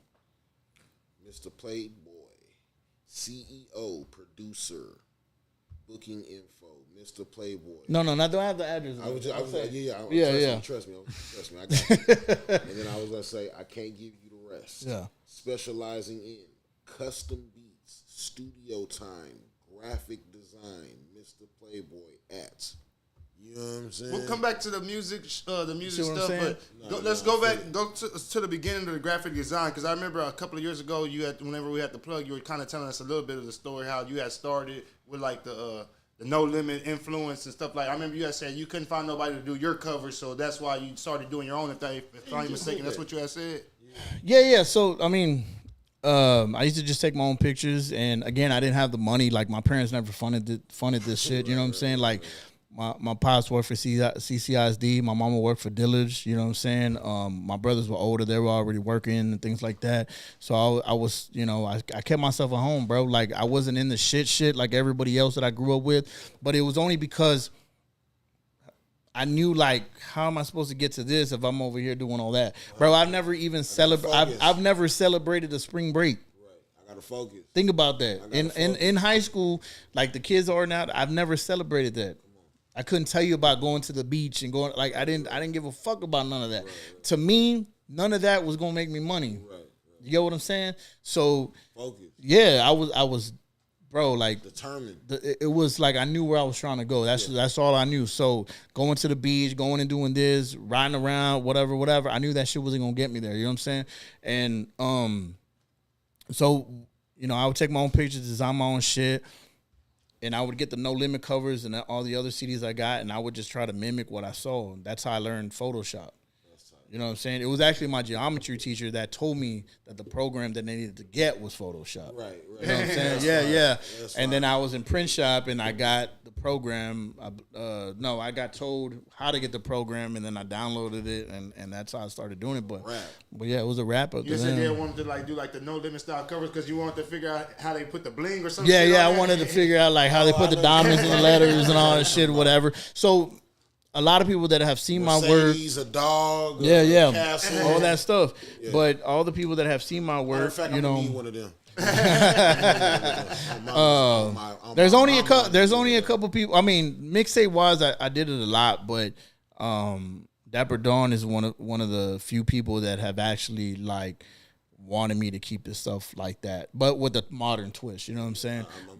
Yeah, but yeah, man, like that's the way I started with that, and then I bought me a camera, so I learned, you know, just how to do videos. I bought me a camera because YouTube was out. I seen a lot of my favorite rappers like dropping videos like every week, and I was like those ain't big budget videos. You know what I'm saying? They were like a lot of it was like raw shit, and I couldn't figure out like how they were doing it. But then I was just like, there's somebody with a camera. You know what I'm saying? So that's really how we had to do it. Like so, we really had to like put 2 and 2 together to make shit work, bro. I mean, like, because all this shit was so fucking fresh and so brand new that like it was mind boggling damn near. You really had to be like, you can record? Like, like each level of that shit was just but I didn't know I could do this for myself. It's crazy because incorporate that? I made like $800 in graphics, and I took that money and I bought me a camera. I didn't know shit about a camera. I just went to Barnes and Nobles, bought a book, and I read up on it, and the rest I just figured it on my own. And again, I started shooting videos for myself. Right. And when people started to find out that I did videos, there was can you shoot me a video, whatever. Like, and again, they weren't the best, whatever. I just did what I did. Yeah, I was learning. You know what I'm saying? And but again, I was a person everybody came to at a certain point for something. You know what I'm saying? So, but I learned all that shit or whatever, and I did it, and then that just was just added to the other shit that I do, whatever. And throughout the years, it just got better, I guess. You know, so we definitely, I'm definitely gonna fucking pick your brain on that. What? But yeah, no, it's just been cool, man. Like I said, I've been blessed to work with a lot of different people to be. What are some other people that you opened up for? 50 Cent, Master P, Chingo Bling, Pitbull, some of the Screwed Up Click artists. Me and my boy DJ Stump, we did the Riff Raff tour. That's crazy. Like 5-6 days straight. Hey, and you want to know what's crazy about? I've done my shows out of city and out of state and everything. So don't say the stuff that you were doing with Tuna. Some of the stuff was out of town, right? Like the shows with Tuna. Yeah, some of them were out of town. Yeah, you said you was with Big Mo in Austin or something like that. He showed up to one of the shows. Oh, really? Like that. I think Jibs was on that show. He was like a young teen or whatever. This nigga Riff Raff like in real life, man. What you see on camera, crazy, literally. Crazy, but. He a little spitter though. He's cool as shit though. You know what? You know what's so crazy? I'm gonna tell you a story. Check this out. And I wish I could scroll all the way back to whatever year it was. I told him the story. He thought I was probably full of shit, but it's fact. It's on Twitter somewhere. There was a time he posted a tweet and he goes, "I want to do a mixtape with somebody." And I tweeted him back, "I'm down. Let's do it." Didn't think nothing of it, right? But this was when Twitter was popping at the beginning. Everybody was on Twitter, right? So I go, "I'm down. Let's do it." And I said, "We can record at my spot." I was living in an apartment. I said, "We could do it at my spot or whatever." Hits me back. "Cool. Let's do it." We traded numbers. We talked on the phone one time. The plan was that he was going to come to Corpus But I thought we were gonna like I knew it was gonna be like mixtape shit, right? And I thought we were gonna write to these beats. He's like, nah, bro, I'm just gonna come that day I come, and I'm gonna spit every verse on that shit, like just freestyle. Freestyle every verse. Because what he was doing at the time, this when I think it was after G's to Gents. So people were like fascinated with him, you know what I'm saying? So he was like, he had this thing with World Star that anything he sent to World Star, it was on there like this. You know what I'm saying? So I go, all right, cool. I said, well, just come down, record all your verses, whatever, and then I'll just backdoor and I'll just record mine and I'll put it together. It never happened. And well, a couple months later, he ended up hooking up with Soulja Boy. Damn. He got signed to Soulja Boy. Yeah, he got signed to Soulja Boy or some shit, and then like that took off, and then I would just follow him. It was so crazy because when we were backstage at one of the shows, I was telling him about it. And of course, telling me Soulja Boy got to him first. Well, no, Soulja Boy was Soulja Boy. You know what I'm saying? But we were talking just another one of the first things that nigga did. You know have you tried using the number again? Nah, I mean, he ran into him backstage. They went on tour together. Yeah, when we did the tour, like you know what I mean? Yeah. But even something like that, bro. I'll tell you what, like, he's a cool. The Riff Raff is a cool dude, bro. Like he is. I can honestly say that he is the same person that I remember meeting one time at the Texas Relays in Austin. He was at the mall. He had this big old Simpson chain on. And he was out there just singing the CDs, bro. And like just to see what he is now, like it just shows you, like, if you stay on your grind and you want to, along, you'll do it. You know what I'm saying? If you, like, again, I'm a firm believer in if you want it, you'll go out and get it. If and he not, did. You'll make excuses. And don't get me wrong. Like, I'm not, is he trying to be the best rapper alive? No, he just found his niche. He's in his own lane. He was like he was the Michael White of fucking Houston. He was doing exactly what Michael White was doing. Just rapping in front of people outside the mall, handing people the CDs, sending the CDs out. He was exactly the same fucking shit that Michael White was doing. That's what he was doing. Yeah, he was just out there doing the shit, man, and fucking and you know what I learned from being on my tour, bro? I learned about structure when it comes to real shows. And I'm saying real shows like them telling me and Stump, we're going to start in this city and we're going to go all the way to these cities. And you got to be there by this time to check in. Mic check is at this time and the show starts at this time. Like, there was no, like, just show you like 5 minutes for, like, no, bro. It was like, you show up, you fucking, this is how we do shit, and that's it. Don't show up 5 minutes. Your ass and they wasn't. Yeah, I mean, we drove ourselves. You know what I'm saying? But like, we were leaving early in the morning to get to the next city, and to the next city, and to the next city. You know what I'm saying? And it was crazy because like I learned just a lot of the structure. Yeah, I mean, the dude calling that tour was bus, or they catch your flights. Nah, there was Sprinter. The other group that was with us, they were like in a Mercedes Sprinter. They came from a whole other state or whatever, but they had told me and stuff that they had toured with them before. They were cool dudes. I think they own a weed farm now or some shit. But yeah, and but yeah, no, like Riff, they would show up in their own shit and everything like that. Everybody showed up in their own car. You know what I'm saying? Like their own shit. You know what I'm saying? So, but me and Stump, it was just me and him, bro. Like we fucking would show up to every show, do our shit, and we got a lot of love from them shows, bro. Just because like we weren't sounding like how everybody else sounded, and me and Stump, like, we have this connection, man. Like, every time me and him perform, we're just right on the money with everything. The chemistry we have, bro, from like clicking. It's just like as soon as his hand touches those turntables, bro, it's a wrap from there with me. You know what I'm saying? And I've seen a lot of motherfuckers bite that too, but I ain't gonna say nothing. You know what I mean? But yeah, like, it's just, we were blessed to do that, and like I said, I learned a lot from that, and we just been doing all these other shows, when they come my way. So. And then when did the Crooked Christie come into play? I started Crooked Christie with my brothers back in 2013. That's tight. Yeah. So, yeah. No, I didn't come up with the name. I'm not going to sit here and say who came up with the name because ever since I started the company, I've had 100 billion fucking people say that they came up with that name. Okay, so I'm gonna say that, and we're gonna end it right there. But this is what I tell people: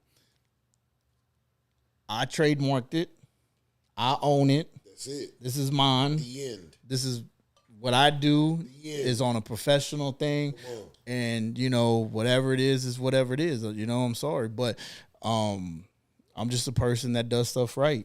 You know what I'm saying? That's just all it is. So, so again, I've never sat here and said like, "Oh, I created that word." No, it was just a term that I remember hearing along with everybody else through the grapevine. That it was just a term that it was used. You know what I'm saying? And it took me a very long time for people to realize that it was not gang related in any way, shape, form, or fashion. You know what I'm saying? You should start calling it in those instances. Mm-hmm. You should start calling it you zuck the nigga. Zuck, yeah, you Zuckerberg the nigga. No, I just I started it though. But I started it. I started it because I went to go visit my brother in California, right? and Oakland. Okay. And we went to San Francisco, which is right over the bridge, like from here to Portland, right?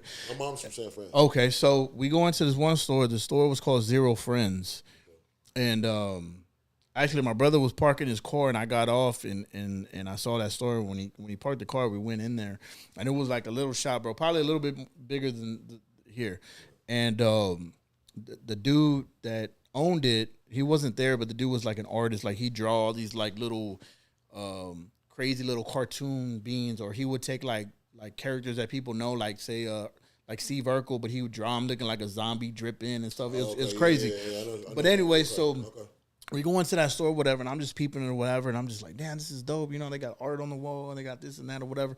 So then when we're walking out, I tell my brother, like, see, that's what we need, right? That's all I said was like, that's what we need.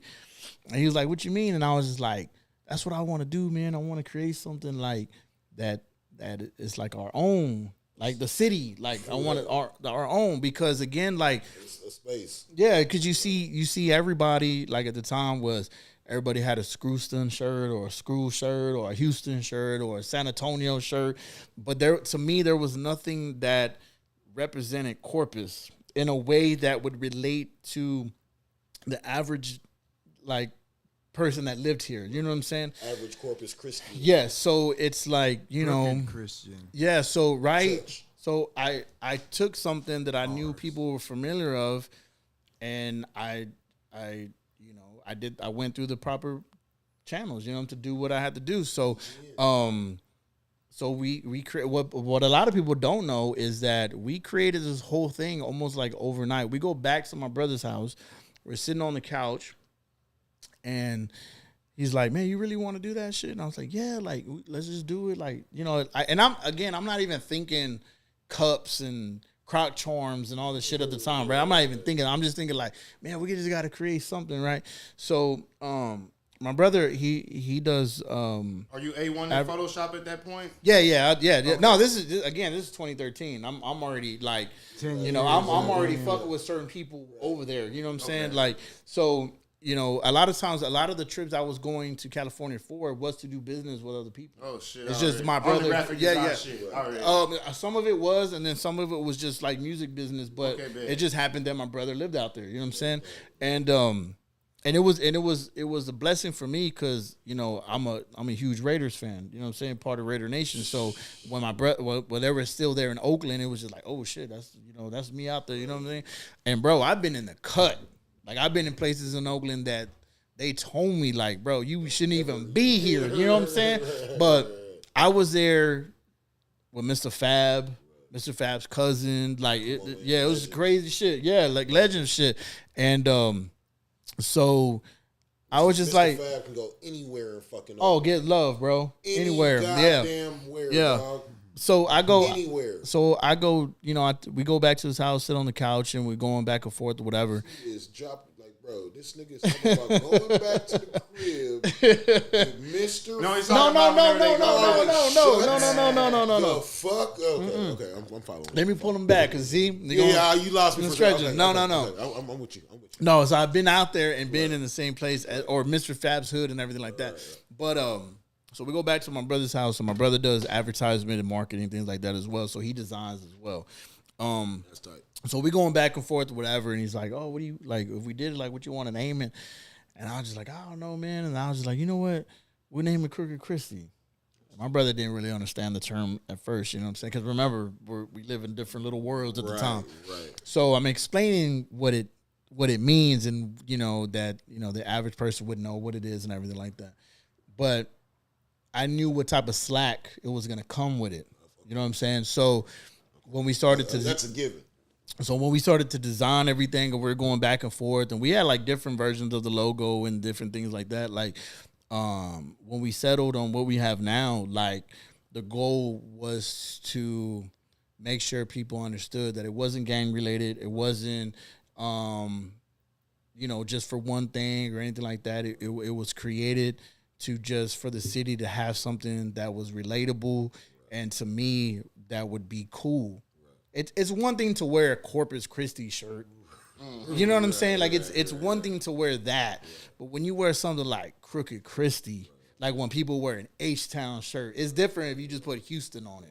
You know what I'm saying? So because it becomes more of a gym to you, because that's like, man, that's my shit. You know what I'm saying? That's my hood, or that's my city, whatever. So it took almost a year, and I think it was when I made the front page of the business section in Caller Times, and that basically solidified it that we weren't gang, like we weren't associated with none of that stuff. But again, I come from the hood, I know all about it. I've been in the shits too to a certain extent. You know what I'm saying? But at the same time, like, I'm not saying this is related to all that. I made this for everybody. You know what I'm saying? To a little kid, to a grown-ass woman. Like, the first person to buy something from us at our first pop-up was probably like a 56-year-old white lady. That's tight. She didn't know what Crooked Christie was. She told, like, I don't know what that means, but it just sounds cool. That's what she told me. And bought a purple shirt. And a lot of people don't even realize that when we started the company, while we were going through the whole trademark and all this stuff like that, my brother was putting this together while I was putting everything else together. And, like, we didn't even have no shirts printed up. I remember the first or second day we started Crooked Christie, we had already, like, 1,500 followers off of one post of a mock-up shirt that wasn't even made. Think about it. This shirt was none of this shit was made, bro. It was just a mock-up. And it was just to see what the reaction would be. Right. You know what I'm saying? And, bro, when we saw so many people like, God damn, that's dope. Like, where we buy this shirt from? We do all this shit. We were just like, damn, we really got to print these shirts now. Right. So then we were talking to my other brother, and my other brother was like, shit, like, I'm going to get in it too with y'all. And then my other brother was like, fuck it, we all clicked. Bro, there's a picture of us at my brother's house. One of my brothers has it, but there's a picture of us together. We're at my brother's kitchen table. And one of my brothers is putting the labels on the shirts, the hang tags. Yes. My other brother's like folding them. Yes. And then we're like, like we were putting this shit together. Yes. Because, take it back, again, my mom retired from Dillard's, being in retail. I used to work in retail. And so I know all about that shit. You know what I'm saying? So that was my thing. My goal was not to just put a logo on a T-shirt. My goal was to create an actual clothing line like a brand, like Jay-Z had Rockefeller. Not Rockaware, like FUBU, Fat Form. Like, that's the shit. When I saw that, I was just like, damn, that's dope. You know what I'm saying? Like, and that would, like, the G-Unit shit, all that shit. Like, when I seen all these people, again, it goes back to, I saw all my favorite rappers do it, and I was just like, I could do that. It may not be on the same level, right? But I could do that. You know what I'm saying? Yeah, when you're in Dillard's and you look in the back of the shirt that says G-Unit on the motherfucker. Yeah. You look at the tag says G-Unit. Yeah, and that's and when they're selling it in Dillard's, and when they're selling it in Dillard's, you know what I'm saying? When they were selling it in Dillard's, like Rockaware and shit, I was just like, damn, this is like, that's hard. You know what I'm saying? Like, so way hard. You know what I mean? For an average person like myself that was a hip hop head, you know what I'm saying? So, like, I just learned from all that, bro, and I learned like I know about the whole Didn't game. You say you worked in the other part of the mall as well at the Blaze store. Yeah, the Blaze store. So, yeah, I so remember. the- You know what's so crazy? Y'all had about- the Rockaware in there too, right? The Platinum Food Booth and the Ed Hardy and all that shit. So like too, right? some Indian people or Arabs own that store or whatever, and I remember when like They had people all the Ed Hardy there. people were coming in there asking for Fat Form. That was when Fat Form was like the shit, and they finally got some in. And then there was another brand that came out, and I remember seeing it. I think it was Soulja Boy that would wear them. And I remember we got some pairs in. I was like, oh shit, like, and it was the Yums. I don't know if you remember that. They actually came they back. make a comeback Yeah, now, they yeah. came back. They're way more high than what they used to be. But so I remember seeing that. But again, like when I created all this with my brothers, whatever, like it was about just creating something that, you know, is for the city. You know what I'm saying? And again, got a lot of slack from it. Got a lot of motherfuckers that be like, oh, that shit is stupid. It ain't gonna last and blah, blah, blah, blah, blah. And fucking now we got everything from fucking T-shirts to fucking hats, croc charms, women's jewelry, our new 40-ounce sipper cups. I'm about to do Crooked Chrissy makeup for the ladies, purses, like, bro, the whole shit. And I'm not talking about cheap shit either, you know what I'm saying? Like, so it's you know, it's talk that shit, because that cup ain't no cheap ass. yeah, this ain't no cheap cup, bro. And you know the crazy thing, like, you know, and I want the people that watch this, whether they're watching now, tomorrow, whatever it is, like, all our stuff is crafted together. Meaning, like, our hats are made from scratch. My hats are not, I buy 50 hats and I take it down the street and dude over here embroiders them. Like, bro, these, I deal with manufacturers. When somebody buys a hat, I want them to know this. The hat is put together piece by piece, and I have to create and design how I want or what I feel is going to be a sell. You know what I mean? Like the same thing with the croc charms, the same things with the women's chain. Like any little imperfection I may see, I'm like, I can't put that in production. You know what I'm saying? And the shit ain't cheap. So anybody, you know, that has come to me and asked me like, man, how can I do this or can I do that or whatever? Like I tell them like, bro, it ain't cheap, bro. Like, you know what I'm saying? Like I'm putting damn near sometimes like, it costs a lot to eat. A couple $1,000s, you know what I'm saying? Didn't you have the glow in the dark hats? Yeah, that we first started with the so our first deal, our first deal was actually with Zephyr. So I don't know if you remember that brand, but Zephyr. Okay, so Zephyr used to be around way before New Era stepped into the picture. They were the ones that actually did our first hats. You know, to a lot of people, they're like, oh, whatever. But bro, that's like a big deal. You know what I'm saying? Fuck yeah. And again, those hats too, like they were crafted, you know, piece by piece. But like I said, like I got a lot of shit coming out this year. Like I'm gonna do makeup. We're going back to like women's accessories, like the leggings, workout shit. I'm about to drop a skateboard, a limited edition skateboard. You know, like there's so much shit that, you know, and I'll post it here and there, whatever. But I'm just proud of what it's become, man. Like it's so crazy because when I started it, people thought it was gonna be all about Mr. Playboy, and in reality, it don't got nothing to do with me. Right. I didn't create it for it to be like my merch. You know what I'm saying? I created it because again, it's just like I wanted corporates to have something of our own, you know what I'm saying?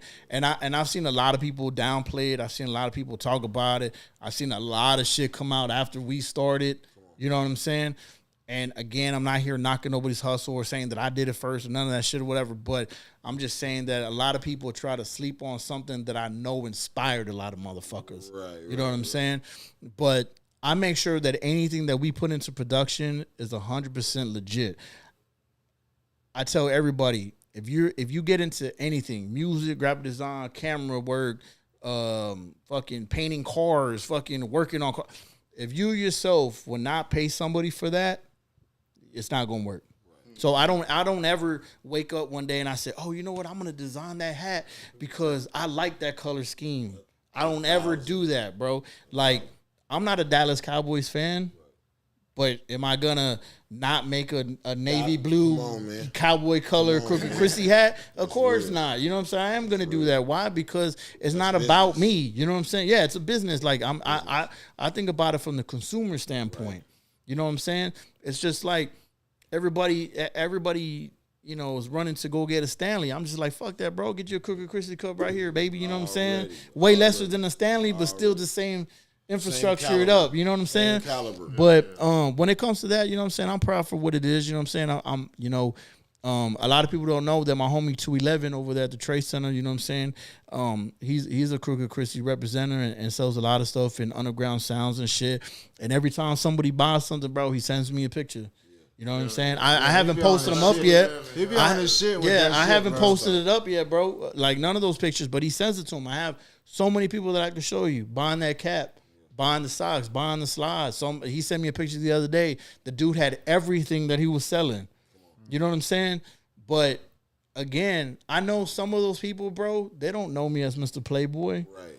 You know what I mean? They probably never have heard one of my songs. Right. But that's not what it's about. You know what I'm saying? So it's about just people just looking at something that think it's cool. They want to support it. And again, when you look at it, you're just like, man, that's where I come from. Right. You know what I'm saying? Bro, we've sold shit all the way to fucking Hawaii, bro. You know what I'm saying? People that I know when we first started, we used to get a lot of people that, you know, say that they grew up in Corpus or used to visit Corpus or lived in Corpus and then moved and they just ran over a post or maybe somebody shared it or whatever and they would just order shit, bro. I mean, to this day, they still order shit. You know what I'm saying? So, yeah. But we're in a stage where we're kind of like just making sure that for the people that don't know who we are, they see everything that we're doing and they get a glimpse of like some of our old stuff that's still available to buy and then getting to take advantage of all the new shit that we buy. You know what I'm saying?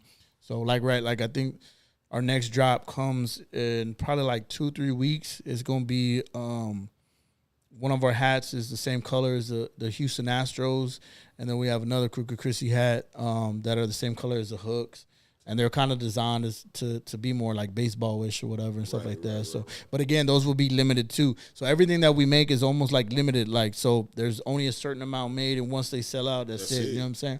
It's just like with the skateboard. Like the skateboard is only going to be 50, and it's going to be designed a certain way. And once it sells out, I mean, I probably will make another one for another 6 months or maybe a year. You know what I'm saying? What's the limit on the one you're wearing right now? This one is 100. Yeah. So this one is just our, you know, what we call our signature hat. You know what I mean? Yeah, that one's fire. Drop Lagging off. all the ats. Shit. You can catch me on Facebook, official MPB, Instagram at Mr. Playboy, Twitter at Mr. Playboy, Snapchat at Mr. Playboy, MrPlayboy.com. Or you can order from us, crookedchristytx.com. You can follow us on Instagram, Crooked Christy Streetwear. You can find us on Facebook as well, Crooked Christy. Yeah. Mm-hmm. Yeah, I like that shit. Yeah. Man. Just don't come ask me for no free shit because I'm not going to give it to you. Already. You know what I mean? Not gonna So just support it, bro. Video. Yeah. Nah, I ain't like that, man. I've hooked a lot of people up, you know what I'm saying, and shit like that. So. No, that's ill, man. Hey. Y'all got the sweaters on there too? No, this was actually a concept 101? sweater. This was a concept sweater. Yeah. Fire, like bro. even my jacket that I pull out sometimes, that's a concept. And it's only because again, I'll make something, I wear it around. People will ask me. Like just the other day, I had my hat backwards. I'm at some Mexican restaurant. Is it Linda's? Yeah. Is that on? Weber. Yeah, Weber or Guadalajara. Yeah. And I'm like getting up to walk off, and this older gentleman, way older than me, was like, "I like your hat, bro. That's dope." You know what I mean? And I'm just like, "Oh, you can get it off my website." He kind of looked at me like, "What? What do you mean?" I'm like, "Bro," I said, "Where's your phone?" And he pulls out his phone. I put the URL, and he goes, "Oh shit, you got a whole store?" Like, you know what I'm saying? So, you know what I'm saying? So, I mean, and again, I'm just proud of it, bro, because we built this whole thing off of pop-up shops. We don't have a brick and mortar. We don't have an official store yet, but we just did pop-up shops, bro. That's how we started. That's why I feel, you know, it's good because it's like if I do a pop-up shop, it happens every now and then. I used to do a lot of the art walks Day of the Deads, and then I don't know what happened. They don't accept us anymore. Oh wow. Yeah. So I don't know if it's gatekeeper shit or if people feel the name or whatever. But for anybody that feels like the name is negative, all they got to do is just Google Caller Times, Crooked Chrissy, and they can read the whole article and see. Like, they wouldn't have put me on the business section if I was, bro, I've sold this. I've had police officers buy my shit. Come on, man. Think about it like that. Yeah. Blacks, Mexicans, whites, police officers, older people that are 3 times older than me, bro. They just think it's cool and fucking they see what it represents. I had one police officer tell me straight up that at first he was looking into it because he thought it was something negative. You know what I'm saying?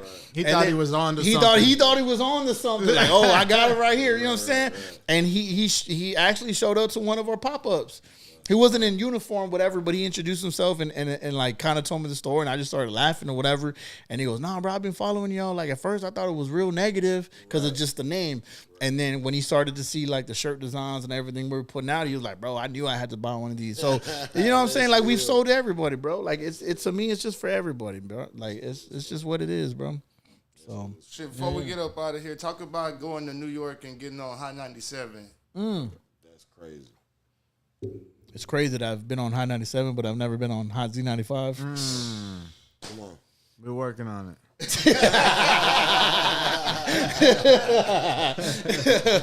Shout out to Gino, though.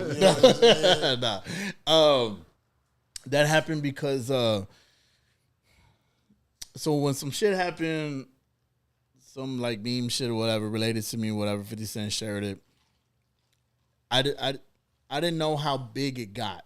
Because, again, I did it just jokingly on my art page and shit like that, related to that stuff.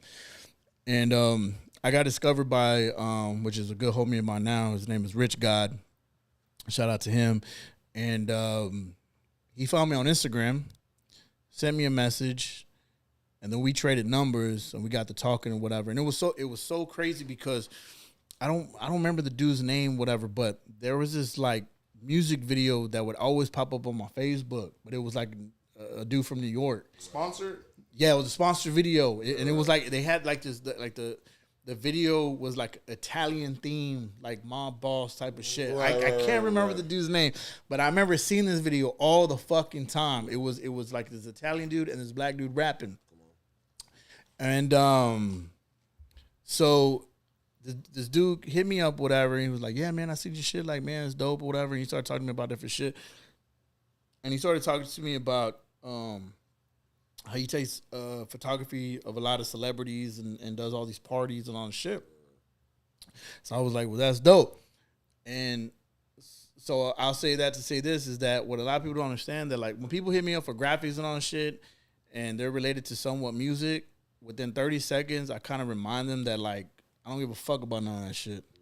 I don't give a fuck about graphic shit. I don't give a fuck about taking the pictures and shooting video. I don't care. But like when it comes to something that I know that is related to my career, that's what I like.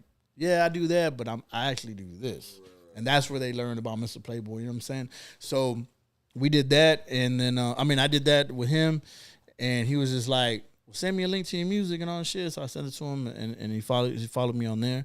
And he was like, bro, that shit's dope, whatever. So then a couple days later, I'm sorry. He told me one dude that he did work with and stuff, and he sent me the link to the video, and that video happened to be the video that was popping up on my Facebook.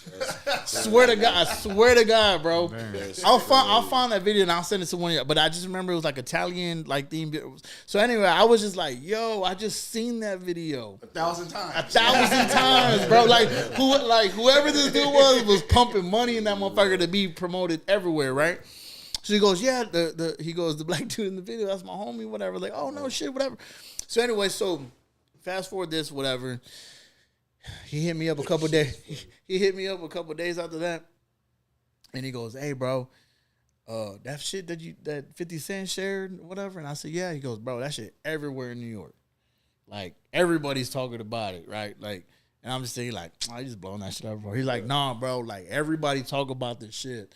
And I'm telling people, like, I found the dude that did it. Because remember, my name on a lot of these memes that go viral when I do stupid shit like that, my name is in there. You just have to look for it. But it's hidden in there, right?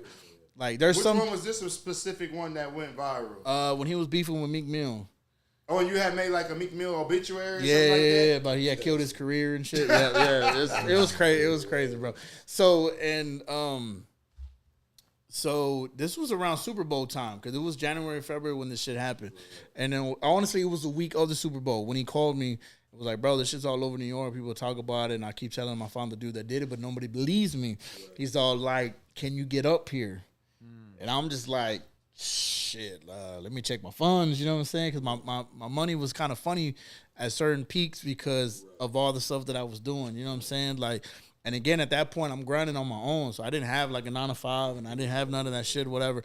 And so my cousin Jared, I told you earlier that had a Malachi group, whatever, me and him are like this. We grew up together and shit. He was just like, kinfolk, I can't have you miss out on that opportunity. Gotta go. You know what I'm saying? He's just like, whatever money you got, buy your ticket or whatever. And I was just like, damn, I don't, whatever. So he goes, don't even worry about it. I got you. Like, keep what you got in your pocket. I'll buy your plane ticket or whatever. So buy my plane ticket. So I hit up Rich and I'm like, look, I got enough money to get up there, but I ain't got nowhere to stay. Dude was like, bro, if you don't mind sleeping on a couch, bro, you more than welcome to stay at my apartment, bro. And it was like a studio apartment, like half the size of this room, bro, in New York. Right. So I'm like, shit. I'm thinking like sleeping on a couch. I used to fucking go to my cousin's house and he was to sleep on the fucking floor, bro. You know what I'm saying? Like, you know what I mean? Like, what am I gonna wake up with? A little sore back? You know what I'm saying? So I jumped on the next plane by myself. Didn't know nobody out there. They didn't even know this dude. Remember, I've only talked to this dude through the phone. They didn't know him personally, nothing. Just seen Instagram. I could have been kidnapped or some shit. You know what I'm saying? Got there, picked me up from the airport. He's like, bro, we're going to go to my apartment. You can shower, change, or whatever it was, whatever. And he goes, I'm taking you to this event tonight. And I was like, to an event? You know what I'm saying? And mind you, I've been on the plane all day because of like, I forgot, I think there was like 2 delays and shit. Yeah. So I'm just like, an event? He goes, yeah, I'm going to take you to this event over there in Hell's Kitchen or whatever. Well, fucking event happened to be Yo Gotti's listening party to the CD that he had down in the DM. Yeah. So I get dressed and we go in there. First time I ever seen my name like on an actual list to get into something. Crazy. Right? But he's talking for me. He's like, me, my homie right here, whatever. We get in there, bro, and fucking he just starts introducing me to everybody. There was these 2 bloggers, these 2 dudes. I forgot the names. I have them on Twitter though. I met them like when they were, I guess, barely starting out. Now they're like big podcasters, whatever. They were there at the party. What's his name? The one that has a podcast with Stack 5. The basketball player, the tall one. Steven Jackson's homeboy? No, the other, I always forget his name. All the smoke? Yeah, but the other dude that's on there, I forget his name. Me and my homie of mine were talking about him earlier. I can't, man, I'm too high for this shit. Well, anyway. Matt Barnes. Matt Barnes, yes, Matt Barnes. So again, Rich is introduced me to all these people when he's telling them like, yo, bro, like this is my homie from Texas, just flew in, all this shit or whatever. And kind of hyped it up a little bit on certain things, whatever, remember. But I saw what he was doing. You know what I'm saying? But got me in a conversation with Yo Gotti. Yo Gotti takes my phone and starts showing everybody like, oh, yo, this is what we saw. Like, he's saying that he saw it. You know what I'm saying? So everybody's like, what? And everybody's like passing my phone. They're looking at it like, oh, shit. And my homie was like, yeah, he's the one that did it on shit, like blowing it out of the water, right? And then I get into like this VIP section with Matt Barnes and this dude from BT, another DJ that would come out on 106 in Park. Crazy. So if you go like back to my Instagram, you'll see like the pictures from that party. And then every day that I was there, he was taking me to a different event. And then so that same party, I had met the actual photographer to 50 Cent, or one of his like go-to photographers, some shit like that. Right. Well, my boy Rich was like, bro, I'm gonna get you and 50 like to connect one way or another, right? Yeah. Well, that year I remember the Super Bowl was in San Francisco. So where do you think 50 Cent was? Over there. So the dude was like, bro, I would take you to him right now, but he ain't in town. So I'm like, fuck, you know what I'm saying? Right. So I'm like, hell no. So then after that, like me and Rich, we stayed connected, and I was frequently going back and forth to New York.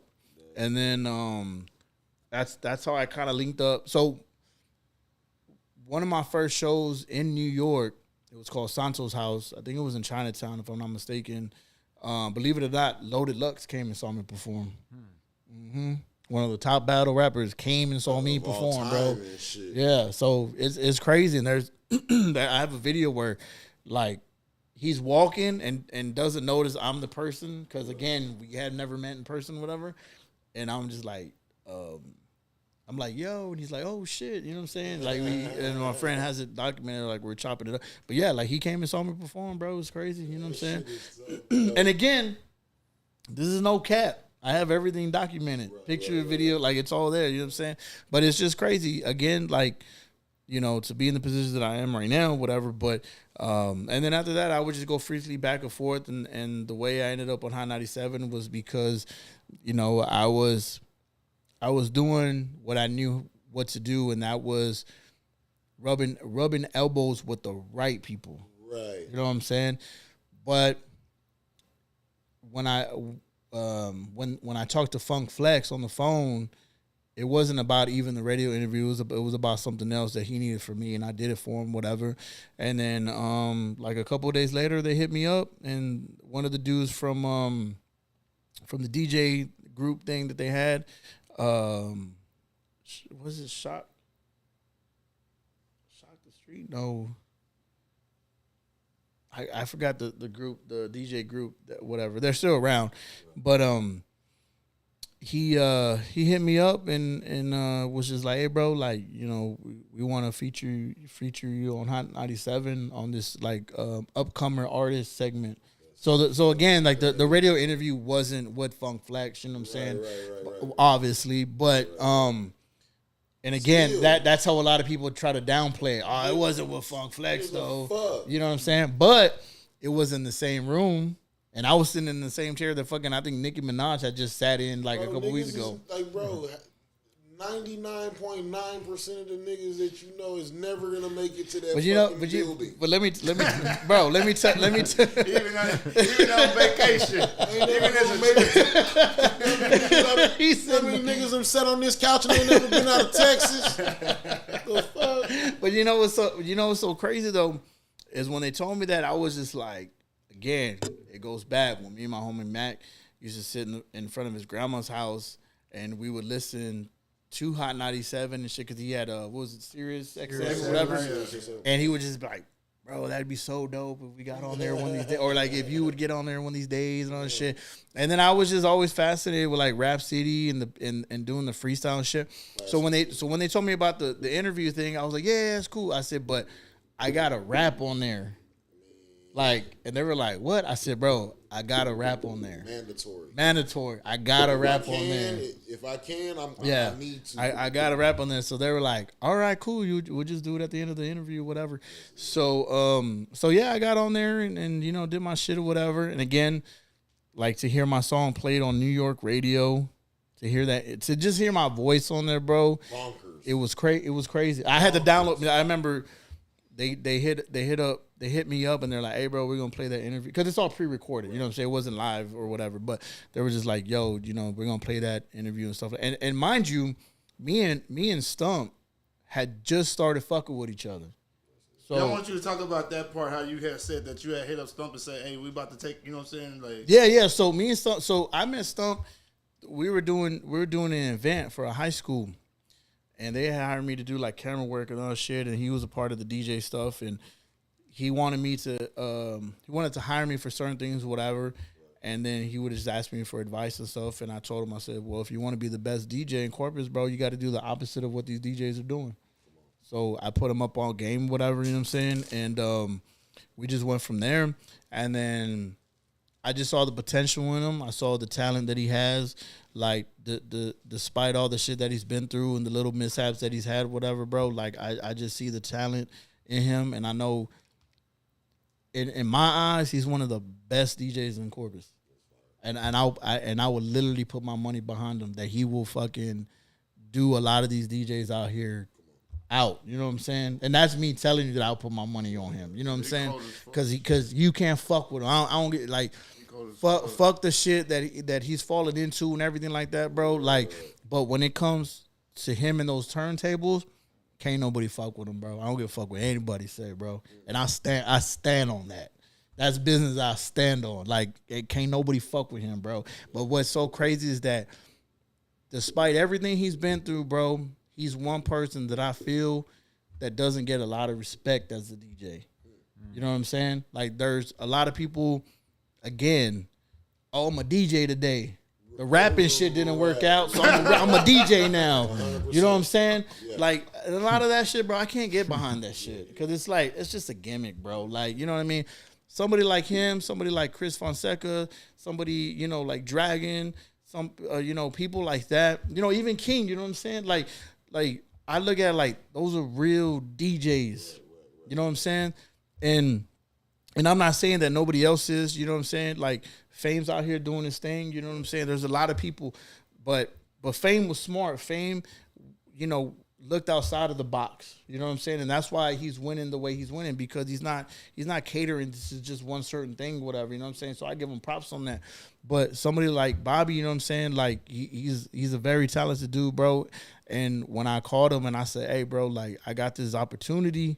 Do you want to come with me? And he was just like, fuck yeah, I want to go. So I was like, bro, just come with this. And I got the rest, bro. And we shot out there and we got an Airbnb, the whole shit. And it was crazy, bro. Like, I ain't gonna lie. Like, you know, when I was getting dressed in the room and shit, he walked up on me while I was putting on my shirt or something. And I was literally like teary-eyed.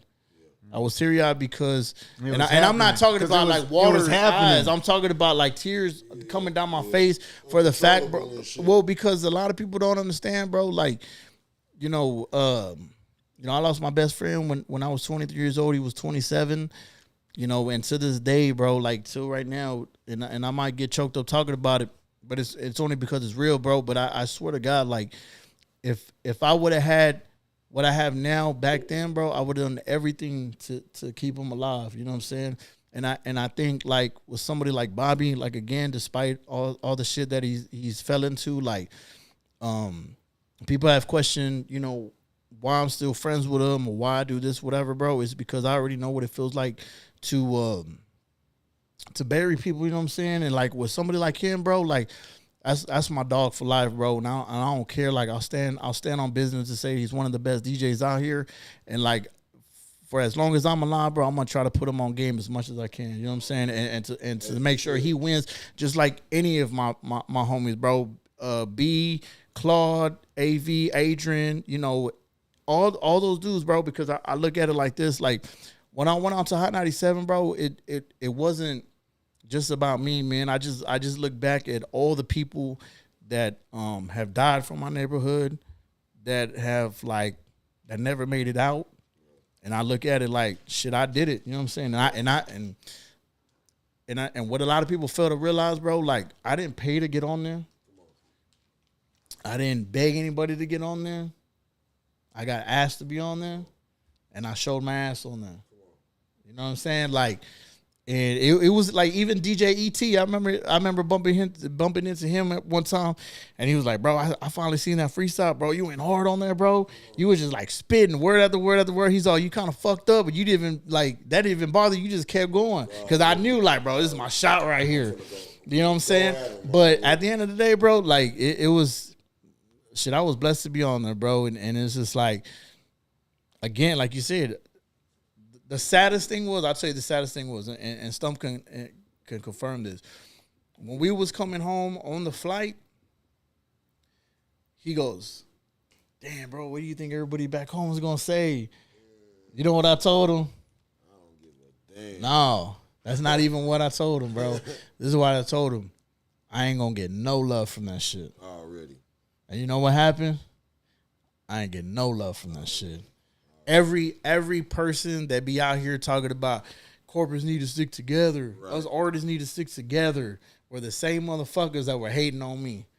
Oh, they should have put this person on. Oh, they should have put this person from the city. Oh, this and that. Bro, I saw all that shit. And it was so crazy because a friend of mine close to me goes, bro, how do you not get on Facebook and talk shit? And I'm just like, for what? What am I supposed to do? What am I supposed to do? I'm supposed to sit up here on the internet and fucking argue with a bunch of motherfuckers that I've never met in my life. Try to sway these niggas. Try to persuade them. Like, bro, I just look at a list. You either fuck with my music or you don't. You fuck me with you fuck with me as a person or you don't. Like, I don't care, bro. At the end of the day, I'm gonna win, and I'm gonna win with the people that fuck with me. And if you are in my circle, I'm gonna make sure you win too. But if you're dead weight, you dead weight, and I can't fuck with you after that. You know what I'm saying? But I just, I got a lot of hate from it, bro. And there will be a lot of people like, nah, there was nobody hating on it, bro. I seen it with my own eyes. You know what I'm saying? Like, I seen the same people that be out here preaching about, corporate artists supporting bro. That's all that shit is bullshit to me, bro. It's all a gimmick. You know what I'm saying? Like, it's all a gimmick. That's why I don't fall into that shit. I don't never, reply to some of that shit. I just laugh about it because, again, I know there's a lot of people ain't never going to go into that building. Never be asked. Ever, bro. You know what I'm saying? Like, never going to. Ever make it to New York. And again. And think about it, bro. Like, but again, this is why I tell people, I'm not high capping. All this shit is facts. Ultra facts. Right? Like, it's up there. You view it. Like, people worry more about me in a rap battle with Michael White. And they don't even realize that me and Michael White had battled when we were fucking kids in fucking high school. And they'll talk about this battle that it only happened because the person that actually was to battle Michael White, like, couldn't make it or some shit. And I think it was QB The Problem that asked me to be a part of it because they knew that that's what I used to do. I don't give a fuck about that bullshit.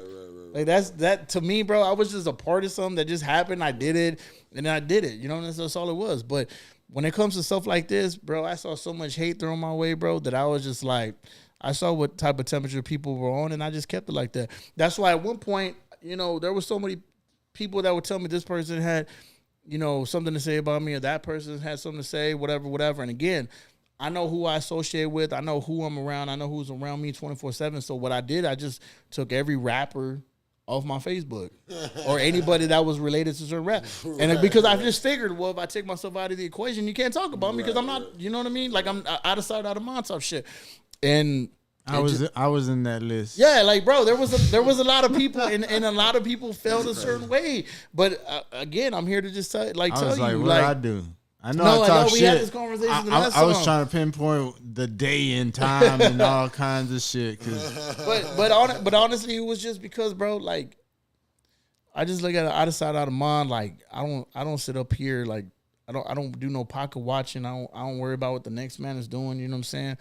I've helped a lot of people, bro, in a lot of different ways. And it's not even money-wise or anything like that. I put people up on game. There's a lot of motherfuckers out here that still owe me money. You know what I mean? But I don't hit them up for it. I'm not going to cry about them not giving me $50 or that they owed me or $100. I'm not, I don't care. But the same thing is, like, I don't never forget. You know what I'm saying? But, there's been a lot of times that I could have helped a lot of different artists, bro. That there's a lot of things that have come my way that I could have put somebody on, but because I get talked about or somebody got something to say about me, I'll give you an example.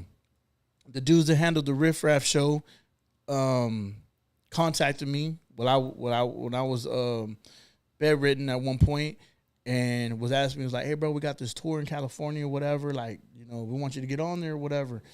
And I was like, bro, I can't do it. Like, my leg is fucked up, all the shit or whatever.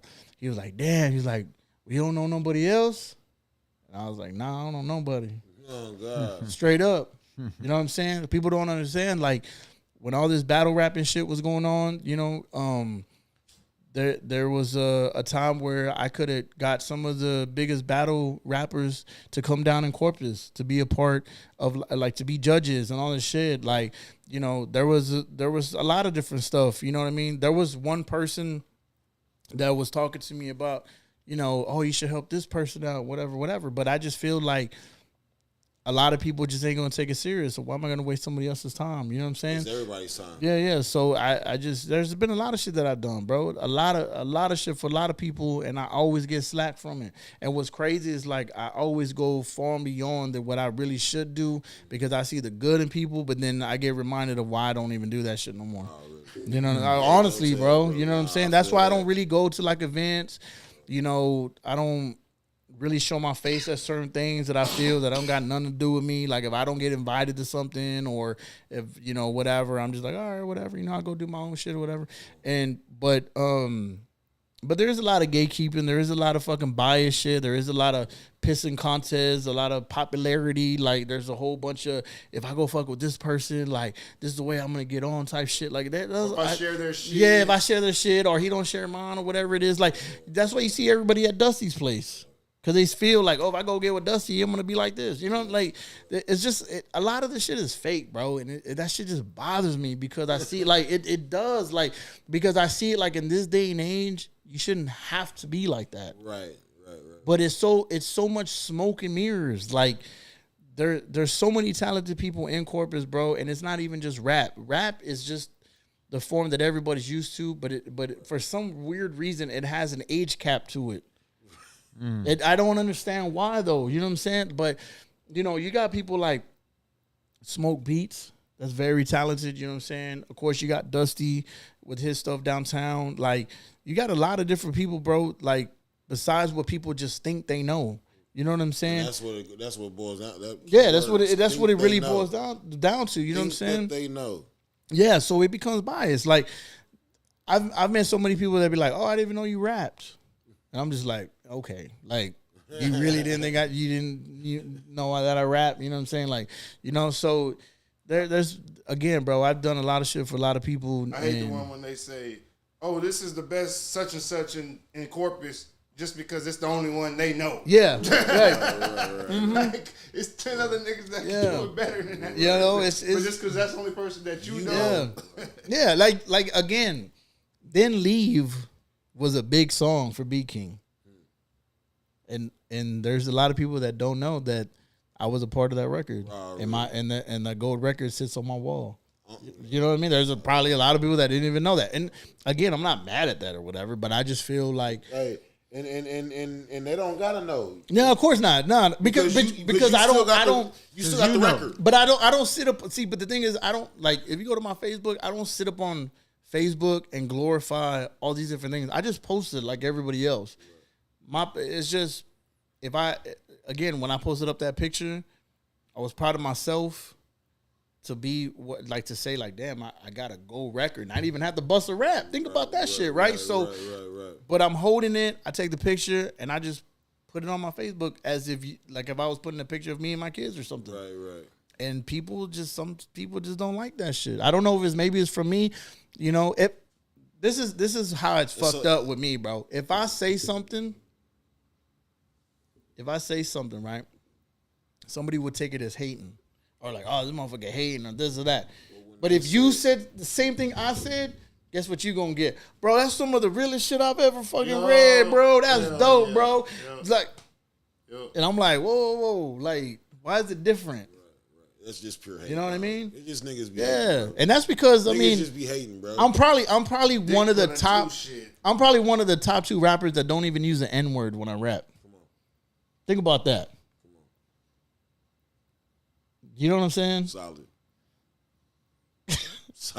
You know what I mean? Solid. Now, am I guilty of using the word when I talk amongst my friends? Of course I am. Right. But when I write music, I don't ever insert that word in any of my raps. Because I've always felt like at the same time there's gonna be certain people that don't fuck with that shit. Right. You know what I mean? Right. But what I hate too is I'm not that Mexican rapper. I hate that shit. I hate that shit with a passion, bro. I anybody that would ever try to put me in that box, I would jump straight fuck out. I'm just a person that wakes up and I rap. And I'm a hip hop head. I'm a part of hip hop, rap. That's how I'm gonna die. And I'm not this Mexican rapper. I think it's stupid with like Mexican rappers fighting with California Mexican rappers, and I'm the hardest essay. And I'm like, bro, what? Like, you know what I'm saying? And again, I'm not taking shots. I just look at it like, what? Like, I bet some of you motherfuckers ain't never been to Mexico. You know what I'm saying? Like, you know, but I just don't like, for me personally, I don't like to be like, oh, that Mexican rapper or that. Like, nah, bro, I'm just a rapper, bro, and I get out here with the best of them. You know what I'm saying? Like, so I've never, I think that's what just has kept my rear, you know, going, is that I've never put myself in that box. You know what I'm saying? That's dope. So that's mad. And I'll never do it. That's mad. Yeah. I'm loving every bit of it, bro.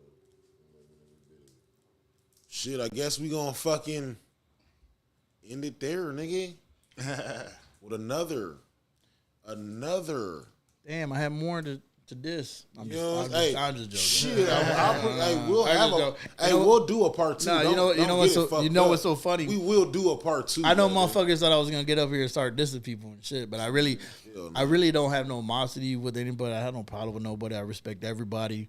There are certain individuals I do have personal beef with, whatever. But other than that, like, I like to see everybody do their shit, bro. I just think we're gonna use that little clip as like the promo reel, just up until that part. Anybody who got any issues, and then I mean, I don't, bro, because again, I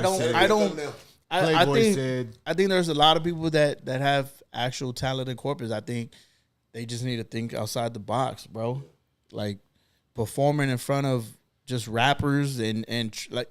That's what I was gonna ask you earlier today. Earlier in the interview, what do you? Because I always see it all the time too. And sometimes that's why if I say it, people gonna say I'm hating. But if Skub say it, no, they're not gonna say nothing about rappers biased. Expecting other rappers to stay and watch them perform, or other rappers expecting other rappers to show up before they're set to watch them perform. Like I don't. I mean.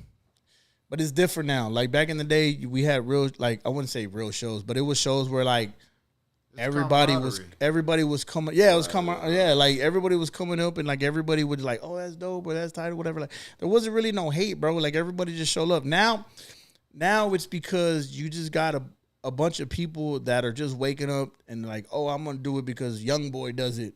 You know what I'm saying? And it becomes it becomes this whole other shit, and then you got people fighting and just talking shit to each other and everything like that. Like, but at the end of the day, like Corpus does have a lot of talent, bro. It's just a lot of the people, even the younger people, like they need to understand that like some of the people that you're doing connection with, it's just not gonna help you. And the thing is that if you don't look at music as a business, because that's what it is at the end of the day, it don't matter if you put in $1, once you put in some type of money, now it's a business. You know what I'm saying? And I think that's where they just fail to realize a lot of them are just in the way of just doing it because they want to do it. You know what I'm saying? Look cool. Not everybody can rap. Right. I'm not gonna sit up here and say that. There's a lot of people with potential, whatever. But other than that, not everybody can rap. And but at the same time, like. They just have to, just think outside the box, bro. Like that's all it is. Thinking outside the box. That's all it is. Yeah. Like if you trying to just win over Corpus, you're only gonna get so far, bro. Because in reality, like Corpus is a very biased town. People fuck with who they want to fuck with, or they ain't gonna fuck with you because they don't fuck with this person and da da da da. Like that's all it is, bro. But it's once you get to the outskirts, and don't get me wrong, that happens in every city that's local stuff, but. When you're really trying to do something, bro, you got to just go with the outskirts. And sometimes you got to go with when you only have $100 in your pocket, bro. Right. You know what I'm saying? You're the hungriest. Yeah, when you're just the hungriest, bro. And that's where I'm at. Honestly, that's where I'm at. I'm back at it to being the most hungriest now. Like, my whole shit is just coming back. Like, again, bro, I feel like I'm 14 again. like real shit, bro. I just picked up a second win also. And I feel that the hunger is there. But I feel like I'm in a different place with it. Like as far as the hunger, like I don't got time for the fuckery and the bullshit. I'm just I'm really just trying to get this shit off my chest. Mm-hmm. You know what I'm saying? And if you fuck with it, you fuck with it. If you don't, fuck you. I'm gonna continue to do this shit regardless, nigga. With no age limit, nigga. Yeah. And that's just what it is. It's just before when I started, bro, it was all about trying to get a record deal. Yeah. A lot of that shit don't exist no more, bro. Anybody that sounds like a real major artist that sounds a record deal, they'll come back. Like B King is one of them. B King, was like, bro, fuck it. I'm ready to get out this deal. I can't do this. I can't do that. I can't drop music when I want. Now, this motherfucker out of his deal, and he's dropping fucking tape after tape after tape. Like, bro, you just, it only happens every so often, but but a lot of these young people out here need to understand, like, music is a business. You as a person or a brand, if you ain't worth the fuck, guess what? Ain't nobody gonna put no type of money.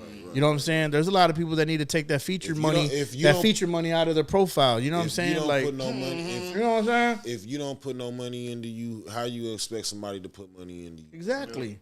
So it's like, don't ever expect somebody to put $1 million behind you. You can't even put $50 behind yourself. You know what I'm saying? So it's just like that, bro. But my business, I do it with people that are just, all about their business too. And what I really want to do is just do like 5-song projects with a lot of people in corporates, bro. People that probably have, I've never connected before, or, this and that or whatever. And I love to do that, just, to just, cross over on shit and just put music out. You know what I'm saying? I thought you were gonna say a Crooked Christie and Riding High collab design. That's what I thought you were gonna say. We can do a limited drop. Limited run? We can do a limited drop, you know what I'm saying? That'd be fire as fuck. We can do that. I ain't got no problem. Don't give out too much to the people. Hey, that's what the Kush do. You know what I'm saying? Got to be a little bit. There got to be a little bit of surprise in there for him. We can definitely. The surprise is that it happens. That's the surprise. But again, bro, like, I see a lot of people doing their thing, and I commend them because it ain't easy, bro. None of this shit is easy, bro. When you're putting money into something, it's just like a slot machine. 9 out of 10, you're not gonna get your money back straight off the rip. You know what I'm saying? But you keep on going and you keep on going. But my thing is, like I tell everybody, it ain't cheap. You know what I'm saying? It ain't cheap, bro. Nothing in this world cheap, especially in 2024. Shit, for sure. So if you think you're gonna be a millionaire overnight, good luck to you, bro. You know what I'm saying? Good luck to you. A lot of people think that they're gonna hit, bro. A lot of people, like just like you said, at the slot machines. My mother's still trying to hit Publishers Clearinghouse. You know what I'm saying? A lot of people go in there with intentions that they really gonna walk out with a gajillion dollars, bro. You know what I'm saying? And don't even know percentages and odds. But I'll tell you one. But I'll tell you one thing, bro. A lot of people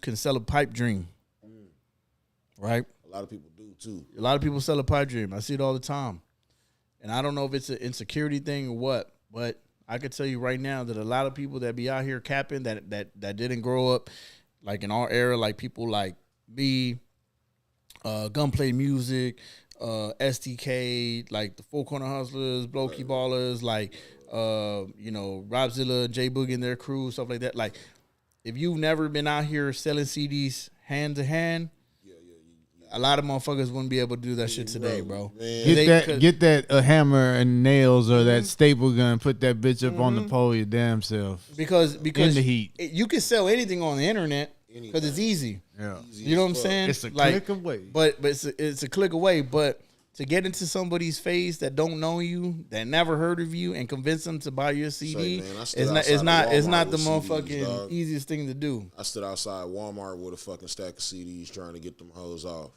I'll tell you one. You know what's so funny? I say this all the time, and he'll laugh. I'll tell you one person that I give so much respect to, bro, is my homie 211. Oh yeah. This man, let alone, has been slanging CDs, bro, outside of a Stripes to where he is now. I've seen this person slang CD, no cover, no artwork, just sleeve, bro. Yeah, I got one at the house, bro. Come on. And people don't understand. And he got a picture. Come on. And I know he's outsold a lot of motherfuckers that have been out here high capping, bro. I guarantee he's probably the bro. reason they've sold as many. If they if they took them to him to sell, you know. But 211 is one person I respect too, bro. I mean, again, like I've seen his, and again, he ain't trying to be the biggest rapper. He just does music because he loves it. He puts out his shit, like, but to see him still doing something in a physical form, selling it hand to hand, and again, like free Muddy, man, because he's selling them Muddy things still, you know. He still keeps Muddy name alive.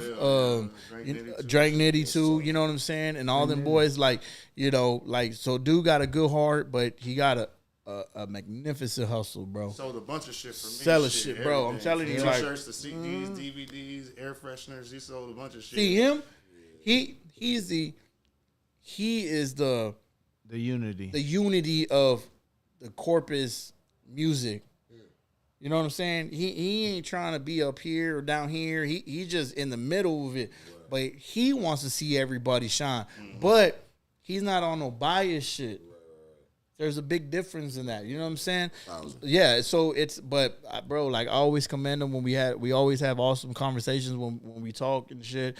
And it's just he's just one person, bro, that I respect when it comes to hustle, because I know a lot of people they don't have that in them, bro. If you gave them a stack of CDs right now, they could not sell those motherfuckers for any. They might just buy themselves and give them away and say they did it. But honestly, bro, like a lot of motherfuckers, and I'm not saying just local, I'm just saying in general, there's a lot of people in this game that couldn't be able to do it, bro. They just don't have that hustle behind them. You know what I'm saying? So I respect anybody in that lane that has come up in that lane that still does it that way and stuff like that.